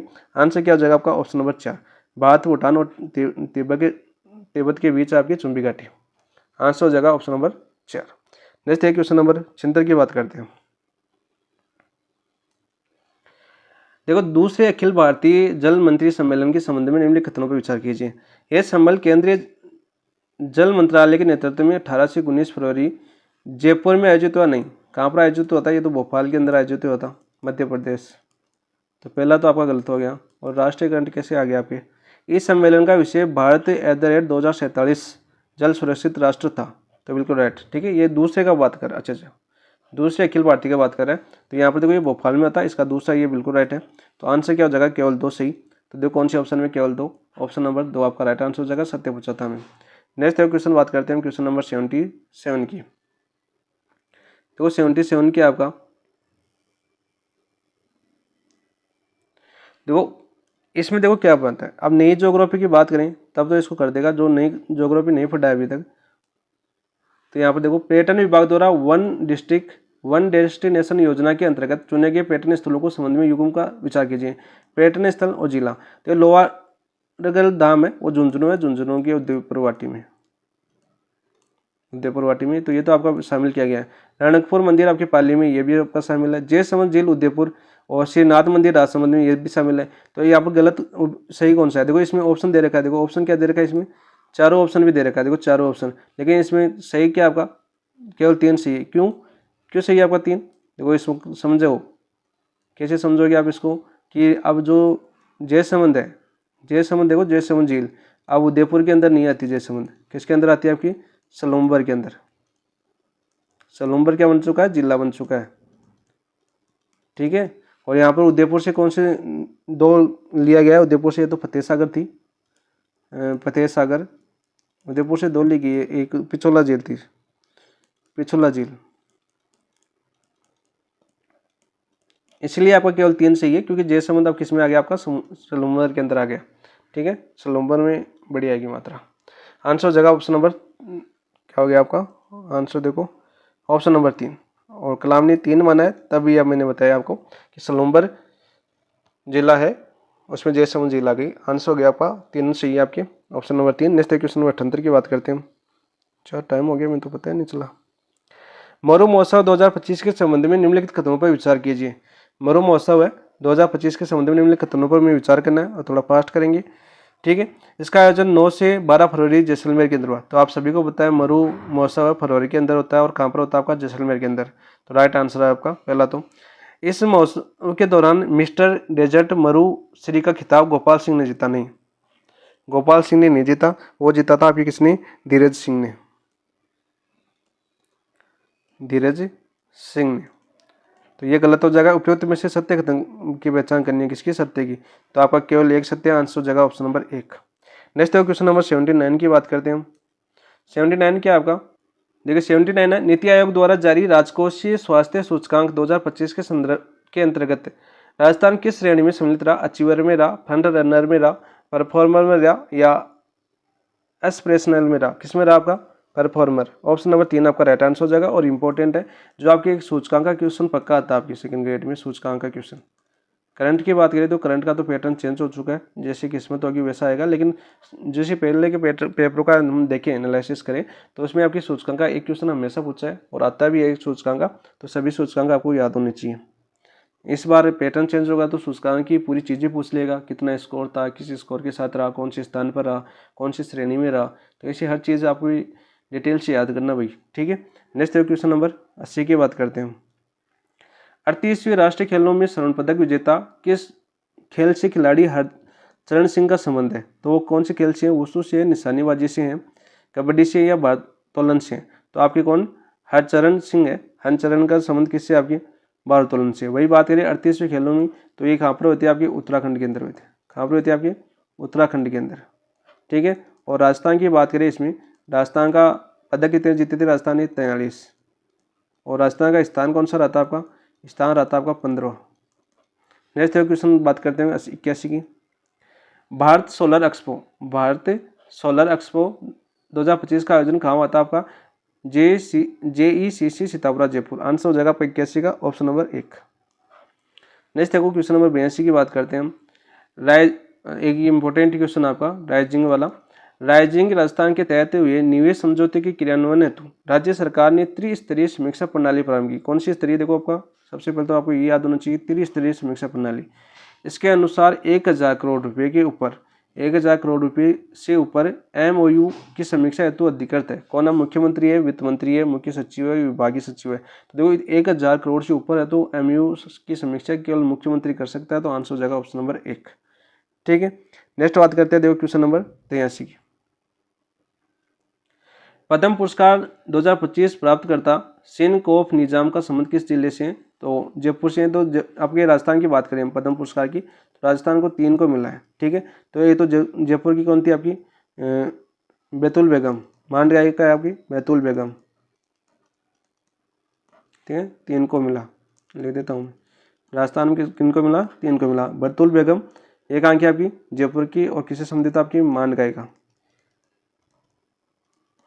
जोधपुर से कौन थे आपके, सिनकाब निजाम, आंसर जगह ऑप्शन नंबर 2। एक और थे कौन के आपके, सीकर से, उनका नाम क्या था, बैजनाथ महाराज, बैजनाथ महाराज, आध्यात्मिक थे ये, और इनका संबंध था आपका लक्ष्मणगढ़ सीकर। इन 3 को मिला आपके राजस्थान में पद्म पुरस्कार 2025, आंसर हो जाएगा इसका ऑप्शन नंबर 2। नेक्स्ट है क्वेश्चन नंबर 84 की बात करते हैं हम। राजस्थान रोजगार नीति 2025 के क्रियान्वयन हेतु गठित विवेकानंद रोजगार सहायता कोष के लिए निर्धारित राशि है 200 करोड़, 500 करोड़, 1000 करोड़ या 100 करोड़। तो 84 का आंसर क्या हो जाएगा आपका, 500 crore, option number 2 right answer हो जाएगा। नेक्स्ट बात करते हैं क्वेश्चन नंबर 85 की। राज्य बजट 2025-26 के अंतर्गत लोक गायकों व संगीतकारों हेतु गौरी कला केंद्र, देखो ये केंद्र याद कर लेना, एक ये तो जयपुर वाले याद कर लेना, एक आपके बीकानेर वाले याद कर लेना, जयपुर व बीकानेर, इन दोनों याद कर लेना। जोधपुर है, उदयपुर है, जयपुर है या बीकानेर, तो ये आपकी गौरी कला केंद्र है, वो आपकी बीकानेर के अंदर है, आंसर हो जाएगा आपका ऑप्शन नंबर 4। नेक्स्ट है क्वेश्चन नंबर 86 की बात करते हैं। 86 क्या है आपका, यूनो की क्वेश्चन आ गया ना, कूट है क्या, चलो देख लेंगे, पहला तो ये देखो आप,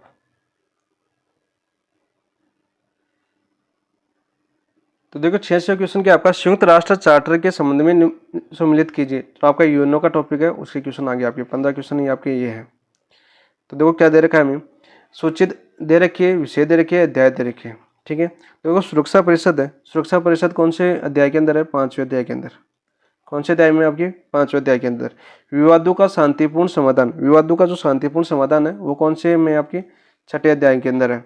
उद्देश्य व सिद्धांत, उद्देश्य व सिद्धांत की बात करें वो कौन से हैं आपके, पहले अध्याय के अंदर है, फर्स्ट। अंतर्राष्ट्रीय न्यायालय, अंतर्राष्ट्रीय न्यायालय जैसे आपके वर्तमान में दलवीर भंडारी है, तो कौन से में आपके, कौन से अध्याय के अंदर है अंतर्राष्ट्रीय न्यायालय, वो आपके 15 के अंदर है, कौन से में, 15 में, आंसर हो जाएगा 3। तो इसका आंसर क्या हो गया आपका, 2 1 5 3। तो देखो कौन से ऑप्शन में, 2 1 5 3, 2 1 5 3, ऑप्शन नंबर 3 आपका राइट आंसर हो जाएगा। कौन सा जगह, ऑप्शन नंबर 3। तो यहाँ पर देखो आपको अब क्या करें हम, क्यों, देखो आपको क्या करें हम कि हमारे अब 3 चीज़ें याद करनी होगी आपको, कैसे, ये तो 1935 वाला अधिनियम, अधिनियम, ठीक है, एक आपका दूसरा होगा यूएनओ, और तीसरा हो गया अपना भारत का खुद का संविधान, भारत का संविधान। फैक्ट क्वेश्चन बता रहा हूँ मैं। देखो सबसे पहले तो हम बात करते हैं, देखो आप 1935 में, तो 1935 में बात करते हैं, इसमें धाराएं कितनी है आपकी, धाराएं आपकी 321, और इसमें जो अनुसूची है, अनुसूची कितनी है आपकी, अनुसूची आपकी 10। ठीक है, फैक्ट क्वेश्चन की बात कर रहा हूँ। दूसरा अभी हमने यूनो देखा, यूनो की बात करें, यूनो में जो भाग अध्याय है, तो इसमें क्या आपकी अध्याय, अध्याय कितने हैं आपकी 19, और इसमें अनुच्छेद कितने हैं आपके, अनुच्छेद की बात करें हम 111। वही भारत की बात करें तो भाग कितने आपके, भारत के अनुच्छेद संविधान में 22 भाग है, अनुच्छेद कितने आपके, अनुच्छेद आपके 395। ठीक है, और अनुसूची कितनी है आपकी, अनुसूची आपकी 12। ठीक है, ये तीनों चीज़ें देखो आपकी सिलेबस के अंदर है। ठीक है, तीनों चीज़ें आपके सिलेबस में, यूनो है, 1935 का अधिनियम है, और आपका भारत का संविधान है। ठीक है, और तीनों को आपको याद होना है। अब इतनी चीज़ें याद नहीं कर पाओगे, लेकिन थोड़ा थोड़ा इंपॉर्टेंट चीज़ें याद करो, क्योंकि ये पूछा गया है आपका 300 धारा पूछी गई, 321 यूनो के भी अनुच्छेद पूछे गए, 111 अनुच्छेद है, जैसे कूट का क्वेश्चन आता ना, उसमें आराम से पूछ लेते हैं कि धाराएं 321 थी, अनुसूची 10 था, 1935 के अधिनियम बर्मा को अलग किया गया, उसी हिसाब से। तो ये चीज़ें आपको याद होनी चाहिए। तो आंसर हो गया इसका 3, और क्वेश्चन कौन सा था आपका ये 86। नेक्स्ट बात करते हैं, देखो क्वेश्चन नंबर 87 की बात करते हैं। 87 देखिए आपका क्या है आपका,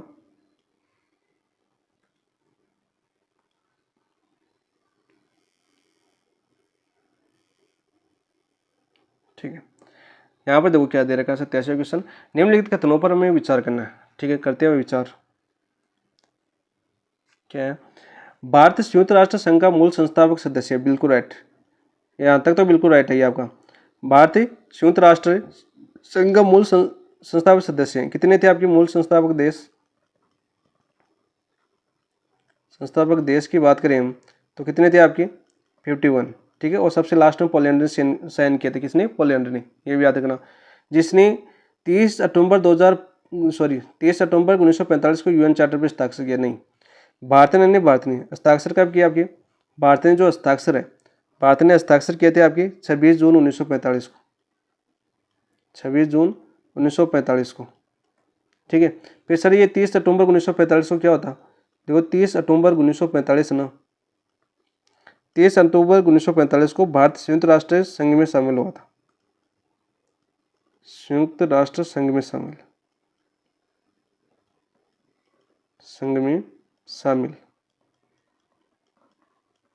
कब? 30 अक्टूबर 1945 को, याद रखना भाई। तो ये पहला तो गलत हो जाएगा। कब गए थे साइन? 26 जून 1945 को, और 51 देश थे, और सबसे लास्ट में क्या था आपके? पोलैंड ने, ठीक है। संयुक्त राष्ट्र संघ की हिंदी सहित 6 आधारित भाषाएं, नहीं गलत, 6 आधारित भाषाएं नहीं, हिंदी शामिल नहीं है। 6 भाषाएं कौन कौन सी है देखो आपकी? 6 भाषाओं की बात करूं मैं तो देखो, चाइनीज, पड़ोसी देश से ले लेते हैं हम, चाइनीज के बाद में ऊपर जाते हैं थोड़ा सा रशिया के अंदर, रशियन, ठीक है। फिर इधर आते हैं आपके यूरोप में बात करते हैं फ्रेंच, यानी फ्रांस वाली फ्रेंच, और यूरोप के अंदर ही भाषा आपकी इंग्लिश यानी इंग्लैंड से याद कर सकते हो। फिर आपकी स्पेनिश, और छठी भाषा शामिल की थी आपकी अरबी, कौन सी? अरबी, ठीक है। अपनी कोई हिंदी कोई भाषा शामिल नहीं है, ठीक है। ये 6 भाषाएं आपकी, Chinese, Asian, French, English, Spanish. संयुक्त राष्ट्र संघ की स्थापना से अब तक महासभा की 2 महिला अध्यक्ष रह चुकी है, देखो गलत है आपका, 2 महिला अध्यक्ष नहीं रह चुकी है, कितने रह चुकी है? 1, ठीक है। जिनमें पहली विजयलक्ष्मी पंडित थी, अपनी भारत की आपकी विजयलक्ष्मी पंडित जो फर्स्ट थी, बिल्कुल राइट बात है। कब बनी थी? 1953 में, तो यहाँ तक तो राइट है। और बाकी देखो यहाँ पर 2 महिला, ये गलत हो जाएगा। तो हमें क्या पूछा? देखो क्वेश्चन देखो, हमें असत्य कथन पूछा शायद, हाँ तो असत्य कथन है, तो असत्य कथन है तो तीनों असत्य कथन है, तो आंसर क्या हो जाएगा आपका? ऑप्शन नंबर 4, तीनों ही असत्य कथन है। क्वेश्चन कौन सा था आपका? 87 में तीनों ही असत्य है, बाकी सही मैंने साथ साथ बताया दिया आपको। नेक्स्ट है क्वेश्चन नंबर 88 की बात करते हैं। फरवरी 2025 तक 150 से अधिक भारतीय महिला शांति सैनिक, 150 से अधिक भारतीय महिला शांति सैनिक, देखो भारतीय महिला शांति सैनिक याद रखना, 6 महत्वपूर्ण मिशनों में कार्यरत है। कितने मिशनों में कार्यरत है? 6 में। इंपॉर्टेंट ये है क्योंकि अभी ऑपरेशन सिंदूर चल रहा है महिलाओं के लिए, तो आपको पूछने की संभावना बन जाती है, ठीक है। ऐसे याद होना चाहिए, आपको करंट के क्वेश्चन से जोड़ना याद आना चाहिए। जैसे फर्स्ट ग्रेड में अभी करंट के क्वेश्चन थे जो जुड़े हुए क्वेश्चन ज़्यादा पूछे थे, ये भी याद करना। निम्नलिखित में से कौन सा एक मिशन का हिस्सा नहीं है? कौन सा एक मिशन का हिस्सा नहीं है? तो देखो एबी है, साइप्रस, दक्षिणी सूडान या कांगो। तो 88 में आपका आंसर क्या हो जाएगा? ऑप्शन नंबर 2, साइप्रस, ये आपका हिस्सा नहीं है। और यहाँ पर एक चीज़ बता देता हूँ मैं, देखो भारतीय यूएन में, एक मिनट ये तो दिखेगा नहीं आपको, कल भी शिकायत आई थी कि रेड पेन नहीं दिखता। भारत यूएन में पूर्णतः महिला सदस्यों को शामिल करने वाला, पूर्णतः महिला सदस्यों का दल भेजने वाला प्रथम देश है। कौन सा देश है आपका? प्रथम देश है, और इम्पोर्टेंट आपके लिए, बहुत ज़्यादा इंपॉर्टेंट है। आंसर हो जाएगा आपका ऑप्शन नंबर 2। नेक्स्ट है क्वेश्चन नंबर 89। भारतीय शांति सैनिकों के ऑपरेशन सनफ्लावर, कौन सा ऑपरेशन जो सनफ्लावर चला था आपका, याद करना भाई। ऑपरेशन सनफ्लावर में संबंध में सही कथन का पहचान कीजिए, तो सही कथन में पहचान करनी है। इस ऑपरेशन द्वारा कांगो के संसद सदस्यों की सुरक्षा की गई, कौन से देश की? जो कांगो देश है ना, इस देश के जो संसद के सदस्य हैं उनकी सुरक्षा की गई, कौन से? ऑपरेशन सनफ्लावर के द्वारा। तो ये तो आपको बिल्कुल राइट है। इसमें योगदान हेतु कैप्टन गुरबचन सिंह को मरणोपरांत परमवीर चक्र दिया गया। हो सकता है शहीद हो गए आपके गुरबचन सिंह इस ऑपरेशन के दौरान, तब उनको मरणोपरांत क्या मिला? आपका परमवीर चक्र मिला, ठीक है। तो आंसर क्या हो जाएगा? दोनों सत्य हैं। और यहाँ पे पूछा क्या आपका? सत्य पूछा ना, हाँ तो दोनों सत्य, तो आंसर हो जाएगा ऑप्शन नंबर 4। ठीक है। संसदों की रक्षा की गई थी, सांसदों की, कांगो के देशों की। और जो आपके गुरबचन सिंह है उनको मरणोपरांत क्या मिला था, आपका परमवीर चक्र मिला था। और इंपॉर्टेंट क्वेश्चन भी है, पूछा जा सकता है। नेक्स्ट क्वेश्चन नंबर 90 की बात करते हैं हम। सत्य कथनों की पहचान कीजिए। भारत में लाइबेरिया में शांति स्थापना मिशन के लिए पहली बार दल भेजा। बिल्कुल राइट। कौन सा भेजा? पहली बार दल भेजा था। कहाँ पर? आपके लाइबेरिया देश में। ठीक है, याद रखना। देखो पहली बार भेजा यहाँ पर शांति स्थापना के लिए। भारत पूर्णतः महिला सदस्यों को दल भेजने वाला दूसरा, देखो मैंने अभी बताया था ये, अभी देखो पीछे एक लाइन लिखी थी मैंने, वही लाइन है यहाँ पर वापस दे दी कलाम वालों ने। तो ये था आपका प्रथम देश, तो दूसरा गलत हो जाएगा। सही कोट केवल एक सही है, तो आंसर हो जाएगा ऑप्शन नंबर 1। नेक्स्ट बात करते हैं क्वेश्चन नंबर 91 की। संयुक्त राष्ट्र सुरक्षा परिषद के अस्थायी सदस्य के रूप में भारत का कुल कार्यकाल रहा। देखो भारत है ना, भारत अब तक 8 बार बन चुका है। भारत अब तक 8 बार अस्थायी सदस्य बन चुका है और जल्दी स्थायी सदस्य बनेगा। ठीक है, और 8 बार अस्थायी सदस्य बनता है। और प्रत्येक जो कार्यकाल होता है, प्रत्येक बार कार्यकाल कितना होता है आपका? जो भी ऐसा स्थायी सदस्य बनते हैं उसका प्रत्येक बार कार्यकाल की बात करूँ मैं, तो कार्यकाल होता है 2 वर्ष। कितना होता है आपका? 2 वर्ष। 2 वर्ष होता है। तो देखो 8 बार बनना है तो 2 वर्ष होता है, तो अब तक कितने बार हो गया आपका? 16 वर्ष हो गए। तो आंसर देखो ऑप्शन नंबर 3 आपका राइट आंसर हो जाएगा। और जून 2025 यानी कि अब जून गया, अब यहाँ से यूनो का जो अस्थायी सदस्य था भारत अब नहीं है जून के बाद। ठीक है, तो आंसर हो जाएगा ऑप्शन नंबर 3। 16 वर्ष कंप्लीट कर चुका है भारत, और चर्चा का हो गया क्योंकि 16 वर्ष कंप्लीट हो गए और आपकी एग्जाम सितंबर में है। 16 वर्ष कंप्लीट कब हो रहे हैं? जून के अंदर। ठीक है, तो ऐसी चीजें आपको याद होनी चाहिए। नेक्स्ट है क्वेश्चन नंबर 92। यहां पर देखिए क्या है आपका क्वेश्चन।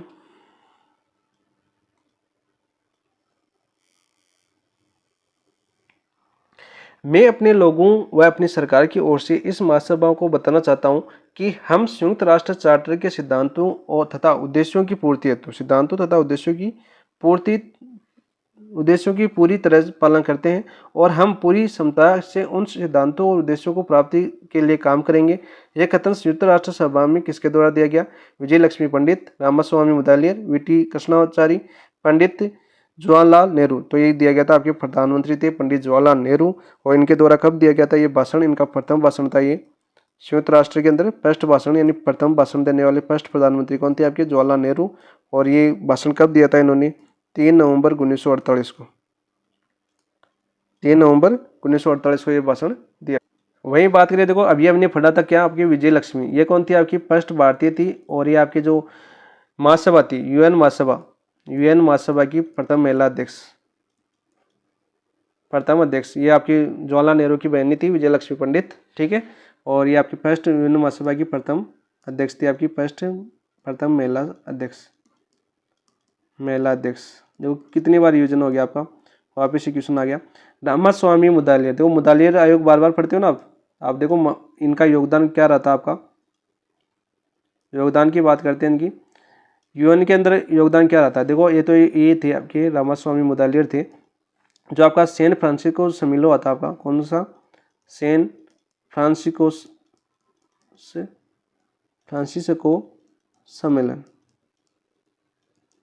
सम्मेलन हुआ था आपका, उसका में भारत का प्रतिनिधित्व किया था। भारत का प्रतिनिधित्व, वही बात करें रामास्वामी जो मुदालियर थे आपके, वो आपके फर्स्ट थे, अध्यक्ष थे, आपके प्रथम अध्यक्ष। किसके? कौन से आपके यूएनओ की कौन से संस्था के अध्यक्ष थे? आपके ECOSOC के। ठीक है, कौन थे आपके प्रथम अध्यक्ष? इसका हिंदी नाम बताऊं मैं, सामाजिक, एक मिनट फास्ट करते हैं तो थोड़ा ऐसे हो जाता है, देखो आराम से लिख देता हूँ मैं। सामाजिक व आर्थिक विकास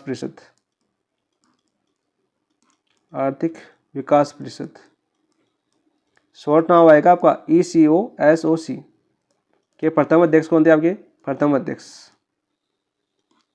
रामास्वामी मुदालियर। और एक चीज बताऊं इंपॉर्टेंट, वर्तमान में आपके जो आपके सामाजिक व आर्थिक विकास परिषद के अध्यक्ष है वो भी भारतीय है, याद रखना।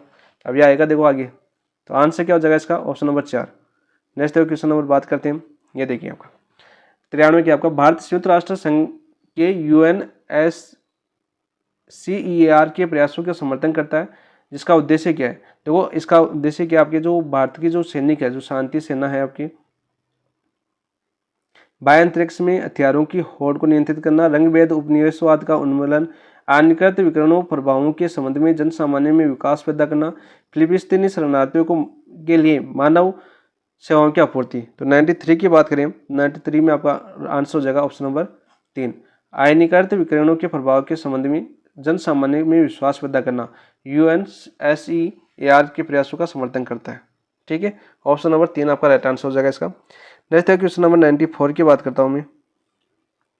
संयुक्त राष्ट्र शांति अभियान के किस मिशन के दौरान भारत ने तटस्थ राष्ट्र प्रत्यावर्तन आयोग की अध्यक्षता की। कौन सी आयोग की अध्यक्षता की? तटस्थ राष्ट्र प्रत्यावर्तन आयोग की अध्यक्षता किसने की थी? भारत ने। दक्षिणी सूडान, लाइबेरिया, लेबनान या कोरिया? तो कोरिया आंसर हो जाएगा ऑप्शन नंबर 2। कोरिया जो मिशन होता ना, इस मिशन के दौरान जो आपके तटस्थ राष्ट्र प्रत्यावर्तन आयोग की अध्यक्षता किसने की थी? भारत ने की थी। याद रखना ऑप्शन नंबर 2। नेक्स्ट बात करते हैं क्वेश्चन नंबर 95 की। देखो 95 क्या आता है आपका, ये देखो इंपॉर्टेंट, यहाँ पर आपके सभी क्वेश्चन तैयार हो जाएंगे। थोड़ा टाइम भी हो गया, मैंने क्या बताया था बाहर। देखो निम्नलिखित में से असुमलित है, असुमलित की बात करते हैं यहाँ पर। असुमलित कौन सा है? देखो कमलजीत सिंह ग्रेवाल, ये UN अपील ट्रिब्यूनल में न्यायाधीश है, बिल्कुल राइट। तो ये तो बिल्कुल सही है। देखो UN की जो अपील ट्रिब्यूनल है उनमें न्यायाधीश कौन है? आपके कमलजीत ग्रेवाल। फैक्ट क्वेश्चन है और पूछने की संभावना होती है। और आपके देखो विनय रंजन सेन है, वो डायरेक्टर जनरल FAO है। ठीक है, किसमें? आपकी UN के अंदर है, ये भी बिल्कुल राइट है। Hansa Mehta secretary general International Maritime Organization, नहीं, ये आपका गलत हो जाएगा। ये आपका आंसर क्या होगा? असुमलित पूछा था आपने, ऑप्शन नंबर 3 असुमलित हो जाएगा। Secretary general International Maritime Organization, ठीक है, इसको क्या बोलते हैं इंग्लिश में बात करूं मैं? IMO बोलते हैं। और वर्तमान में कौन आपके? ये वर्तमान में है, देखो आपके चंद्रिका प्रसाद श्रीवास्तव, भारत के हैं चंद्रिका प्रकाश श्रीवास्तव। ठीक है, जो वर्तमान में सेक्रेटरी जनरल मेरीटाइम ऑर्गेनाइजेशन है। तो हंसा मेहता, देखो ऐसे ऑप्शन मैंने दिया, हंसा मेहता भी कुछ है। तो क्या है आपके हंसा मेहता? यह है आपके मानव अधिकार जो आपके मानव अधिकार है, देखो मानव अधिकार कमीशन है, सॉरी कमीशन के जो आपकी ड्राफ्टिंग है, आपकी ड्राफ्टिंग समिति की सदस्य है। ठीक है, मानवाधिकार ड्राफ्टिंग, यानी जो देश में दूसरे देश में गैर कानूनी रूप से जो लोग रह रहे हैं उनको वापस अपने अपने देश में छोड़ना, उस समिति के सदस्य को ना आपकी हंसा मेहता। मानव अधिकारों का उल्लंघन नहीं होने देती, यानी उनके साथ जो मारपीट वगैरह वो नहीं होने देती। ठीक है, ठीक है, उनका सही सलामत तो अपने देश वापस करवाना है। मैंने अभी बताया था, देखो आपका मुदालियर बताया ना, आपका रामास्वामी मुदालियर, इसी के अध्यक्ष थे आपके प्रथम, और वर्तमान में आपके चिन्मय रंजनी नाथ गेरखा। ठीक है, वर्तमान में इसके अध्यक्ष है आपकी। ठीक है, तो आंसर क्या हो गया इसका? आंसर हो गया इसका ऑप्शन नंबर 3 असत्य। नेक्स्ट है क्वेश्चन नंबर 96 देखते हैं हम। अंतर्राष्ट्रीय श्रम कॉन्फ्रेंस के संदर्भ में निम्न खतरों पर विचार कीजिए। क्वेश्चन लास्ट टाइम पूछा गया था आपका। देखो ILO की कार्यकारी परिषद है, देखो अंतर्राष्ट्रीय श्रम कॉन्फ्रेंस है ना, इसके 3 घटक है। सबसे पहले तो आपको ये याद होना चाहिए, 3 अंग है इसके। कितने अंग है आपके? 3 अंग है, 3 अंग। कौन कौन से है आपके? पहला आपका जो आपका अंतर्राष्ट्रीय श्रम कॉन्फ्रेंस, पहला तो यही है ILO। दूसरा कौन सा आपका? दूसरा आपका शासकीय निकाय, शासकीय निकाय। तीसरा कौन सा आपका? तीसरे की बात करें हम, अंतर्राष्ट्रीय श्रम ऑफिस।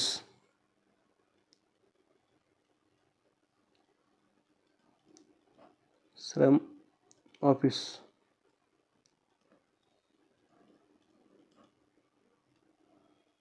ठीक है, श्रम ऑफिस। तो देखो ILO है, कार्यकारी परिषद नहीं है, तो ये आपको पहला तो गलत हो जाएगा। जो ILO है वो क्या आपकी आम सभा है, क्या आपकी आम सभा। अंतर्राष्ट्रीय जो श्रम कॉन्फ्रेंस है इसके आम सभा क्या बोलते हैं, ILO बोलते हैं। ठीक है। कार्यकारी परिषद क्या आपकी जो शासकीय निकाय है ना, इसको बोलते हैं कार्यकारी परिषद। जो इसी की एक कार्यकारी निकाय है, दूसरा ऑप्शन देखो, दूसरी चीज जो इसका दूसरा अंग है ना, उसको बोलते हैं आपकी कार्यकारी परिषद। इसकी मीटिंग वर्ष में एक बार होती है, बिल्कुल राइट। अब तक 4 भारतीय इसके अध्यक्ष रह रहे हैं, बिल्कुल राइट। तो उपयुक्त में कौन सा कथन सत्य है, 2 और 3 सत्य है, तो आंसर हो जाएगा आपका ऑप्शन नंबर 2। नेक्स्ट बात करते हैं क्वेश्चन नंबर 97 की। निम्नलिखित में से कौन संयुक्त राष्ट्र की सुरक्षा परिषद सुधार के लिए बनाए गए समूह 4 का सदस्य नहीं है। समूह 4 का सदस्य नहीं है। जर्मनी, इटली, जापान और ब्राजील। तो कौन सा नहीं है भाई, इटली नहीं है आपका। आंसर हो जाएगा ऑप्शन नंबर 2। ठीक है। इटली की पता है ना, अभी मध्य जाके आए इटली। संयुक्त राष्ट्र की तीसरी समिति का सत्र 3 अक्टूबर से 22 नवंबर 2024 को आयोजित हुआ, जिसमें भारत के कितने प्रस्तावों में सह प्रायोजक रहा। कितने प्रस्तावों में रहा आपकी, 15, 17, 18, 12। तो 17 में। आंसर हो जाएगा ऑप्शन नंबर 2, 98 का। नेक्स्ट है क्वेश्चन नंबर 99। निम्नलिखित में से कौन वर्तमान में अंतर्राष्ट्रीय न्यायालय में भारतीय न्यायाधीश है। दलवीर भंडारी। कौन आपकी, दलवीर भंडारी। आंसर हो जाएगा ऑप्शन नंबर 1। ठीक है। दलवीर भंडारी। और कब बने थे ये बने थे आपके 2012 के अंदर बने थे, और कब तक रहेंगे आपके 2028 तक। और सबसे लंबा कार्यकाल इन्हीं का होगा भाई। ठीक है। 2012 बने थे, 2028 तक रहेंगे। देखो नागेंद्र सिंह ये आपके राजस्थान के थे, राजस्थान के थे। और कौन से नंबर के बने थे ये नागेंद्र सिंह, आपके दूसरे नंबर के। तो ये क्रम पूछा जाता है, मैं वापस लिखूंगा, यहाँ पर लिख देता हूँ। तो आपके अंतर्राष्ट्रीय न्यायाधीश की बात करें तो पहले बने थे आपके ये आपके जो आपके सर बेनेगल राव, सर बेनेगल राव क्या बने थे आपके 1952-53। देखो तभी बन गया था भारत के अंतर्राष्ट्रीय न्यायालय में न्यायाधीश। फिर आपके दूसरे आपके राजस्थान वाले नागेंद्र सिंह, पूछा जाता है भाई, राजस्थान से संबंधित है तो पूछा जाता है एग्जाम में। वो आपके 1973-78, सॉरी 73-88। ठीक है। बांसवाड़ा के थे, डूंगरपुर के थे, कमेंट बताना। तीसरे थे आपके रघुनंदन, ये पाठक दे रखा ना, चारों दे रखे हैं अभी ऑप्शन में। देखो चारों बन चुके हैं अभी भारत के चारों। रघुनंदन पाठक बने थे आपके 1989 से 89 बने थे और 91 रहे थे। और वर्तमान में चौथे आपके दलवीर भंडारी,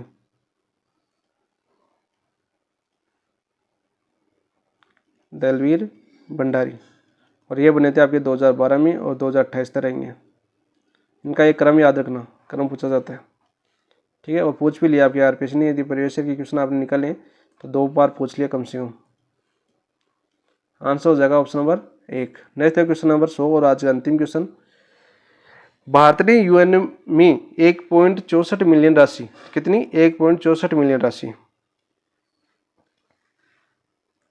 का सहयोग देकर एक सॉफ्टवेयर प्लेटफॉर्म यानी यूनिट अवेयर तैयार किया, जिसका उद्देश्य क्या है। तो यूनिट अवेयर तैयार किया, उसका उद्देश्य क्या है, महिलाओं की भागीदारी बढ़ाना नहीं, शांति जो आपके सैनिकों की सुरक्षा सुनिश्चित करना। ऑप्शन नंबर 2 आपका राइट आंसर हो जाएगा। जो भारत के जो सैनिक है, जो महिला सैनिक दल है, पुरुष सैनिक दल है, जो विदेशों के अंदर सेवा दे रहे हैं, UN के अंदर अपनी ड्यूटी दे रहे हैं, उनकी सुरक्षा के लिए ये आपका एक जो भारत ने ना UN में 1.64 मिलियन राशि यानी इतने पैसे दिए इनकी सुरक्षा के लिए, कि इनको कुछ नहीं होना चाहिए, यदि कोई दंगा उंगा हो जाए तो इनकी रक्षा पहले होनी चाहिए। ठीक है। कि इनको भेजो भाई, सेना है तो सेना शांति के लिए जाती है। ठीक है।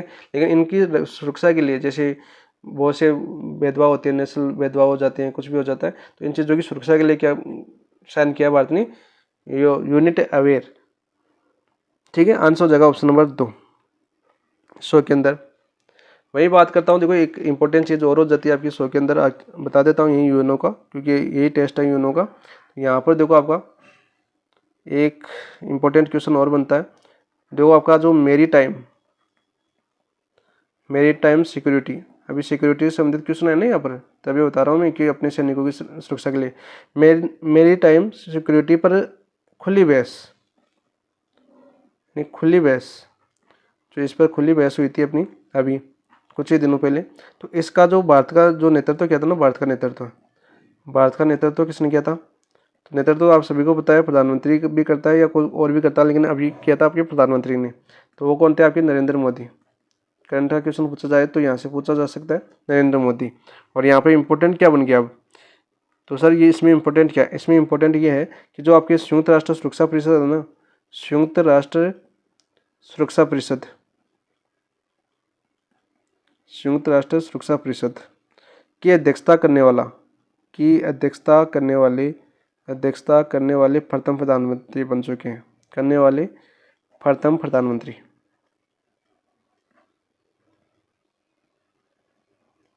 प्रधानमंत्री कौन बन चुके हैं आपके? नरेंद्र मोदी, दामोदर दास मोदी। ठीक है, याद करना, ये इंपॉर्टेंट बनता है आपके लिए। कनेक्टेड, तो आंसर तो इसका हो गया, मैंने बता दिया। कितना हो जाएगा आपका? शांति से सैनिकों की सुरक्षा सुनिश्चित करना ही आपके यूनिट अवेयर का सॉफ्टवेयर तैयार किया गया है। तो आंसर 2 हो गया। ये 100 क्वेश्चन थे आपके माइनर टेस्ट 8 के। कैसा लगा एनालिसिस कमेंट में जरूर बताना। थोड़ी सी बड़ी क्लास हो गई क्योंकि चीज़ें बताना बहुत जरूरी था। इंपॉर्टेंट चीज़ें, फैक्ट क्वेश्चन है अपने, और यहाँ से आने की संभावना होती है क्योंकि फैक्ट क्वेश्चन आते हैं वो गलत नहीं होना चाहिए। नई चीज़ें हैं वो भी आपके गलत नहीं होनी चाहिए। ठीक है, और इससे बाहर भी कुछ क्वेश्चन आएगा तो आ सकता है यदि लैंग्वेज में, ऐसे नहीं कह सकता कि सभी आ जाए, लेकिन जितनी इंपॉर्टेंट चीज़ें बनती है, जितने क्वेश्चन बन सकते हैं, संभावना होती है, उतने सारे बता दिए गए। बाकी देखो कोर्ट के अंदर लैंग्वेज कुछ भी आ सकती है, पूरा खेल भाषा का है। ठीक है, बाकी यदि फैक्ट क्वेश्चन पूछता है या लैंग्वेज भी इन फैक्ट क्वेश्चनों के आधार पर पूछता है तो यहाँ से बाहर कोई क्वेश्चन नहीं जाएगा। यही इंपॉर्टेंट क्वेश्चन बार बार आपकी पूछे गए और यही बनते हैं इन क्वेश्चनों के अंदर, इनके अलावा कोई क्वेश्चन नहीं बनता है। ठीक है, ये एक तरीका होता है क्वेश्चन एनालाइज करने की। आप ये सोचो कि एग्जामिनर यहाँ से क्या क्या क्वेश्चन बना सकते हैं, तभी हम उस पेपर को अच्छे से एनालिसिस कर सकते हैं। ठीक है दोस्तों, कैसी लगी कमेंट में जरूर बताना। अपने सभी दोस्तों के साथ क्लास को शेयर जरूर करना। जिन दोस्तों ने अभी तक चैनल को सब्सक्राइब नहीं किया, चैनल को सब्सक्राइब जरूर करना। नेक्स्ट देखते हैं हम, कुछ दोस्त बोलते हैं कि नेक्स्ट क्लास की बात करो, तो नेक्स्ट बता देता हूँ मैं। नेक्स्ट होगा आपका, नेक्स्ट टेस्ट की बात करता हूँ मैं, तो नेक्स्ट टेस्ट होगा आपका मेजर 2 और बहुत ही शानदार होगा क्योंकि हमने माइनर टेस्ट 5 से लेकर माइनर टेस्ट 8 तक अच्छे से एनालिसिस किया है। ठीक है, इन्हीं कॉमन टेस्ट होगा, कॉमन टेस्ट होगा आपका, कॉमन टेस्ट होगा। और कब होगा आपका? Next Sunday. नेक्स्ट जो ये आपके सामने जो संडे आएगा, इस संडे को होगा। और सभी क्वेश्चन जो प्रीवियस ईयर के क्वेश्चन होगा टेस्ट होगा ये, और भी बेहतरीन तरीके से होगा। और इन चीज़ों के जो एनालिसिस किया, इन चीज़ों से कितना आपको बेनिफिट हुआ इस टेस्ट में, मेजर टेस्ट में आपको पता चल जाएगा। क्योंकि मेजर ए के अंदर लगभग 70 से 80 क्वेश्चन अपने एनालिसिस से ही वापस आए थे, क्योंकि हमने एक चीज़ भी नहीं छोड़ी थी, उनमें बहुत अच्छे से शानदार तरीके से एनालिसिस किया था। ठीक है दोस्तों, ज़्यादा टाइम हो गया, इसी क्लास को यहीं पर समाप्त करते हैं। थैंक यू, धन्यवाद।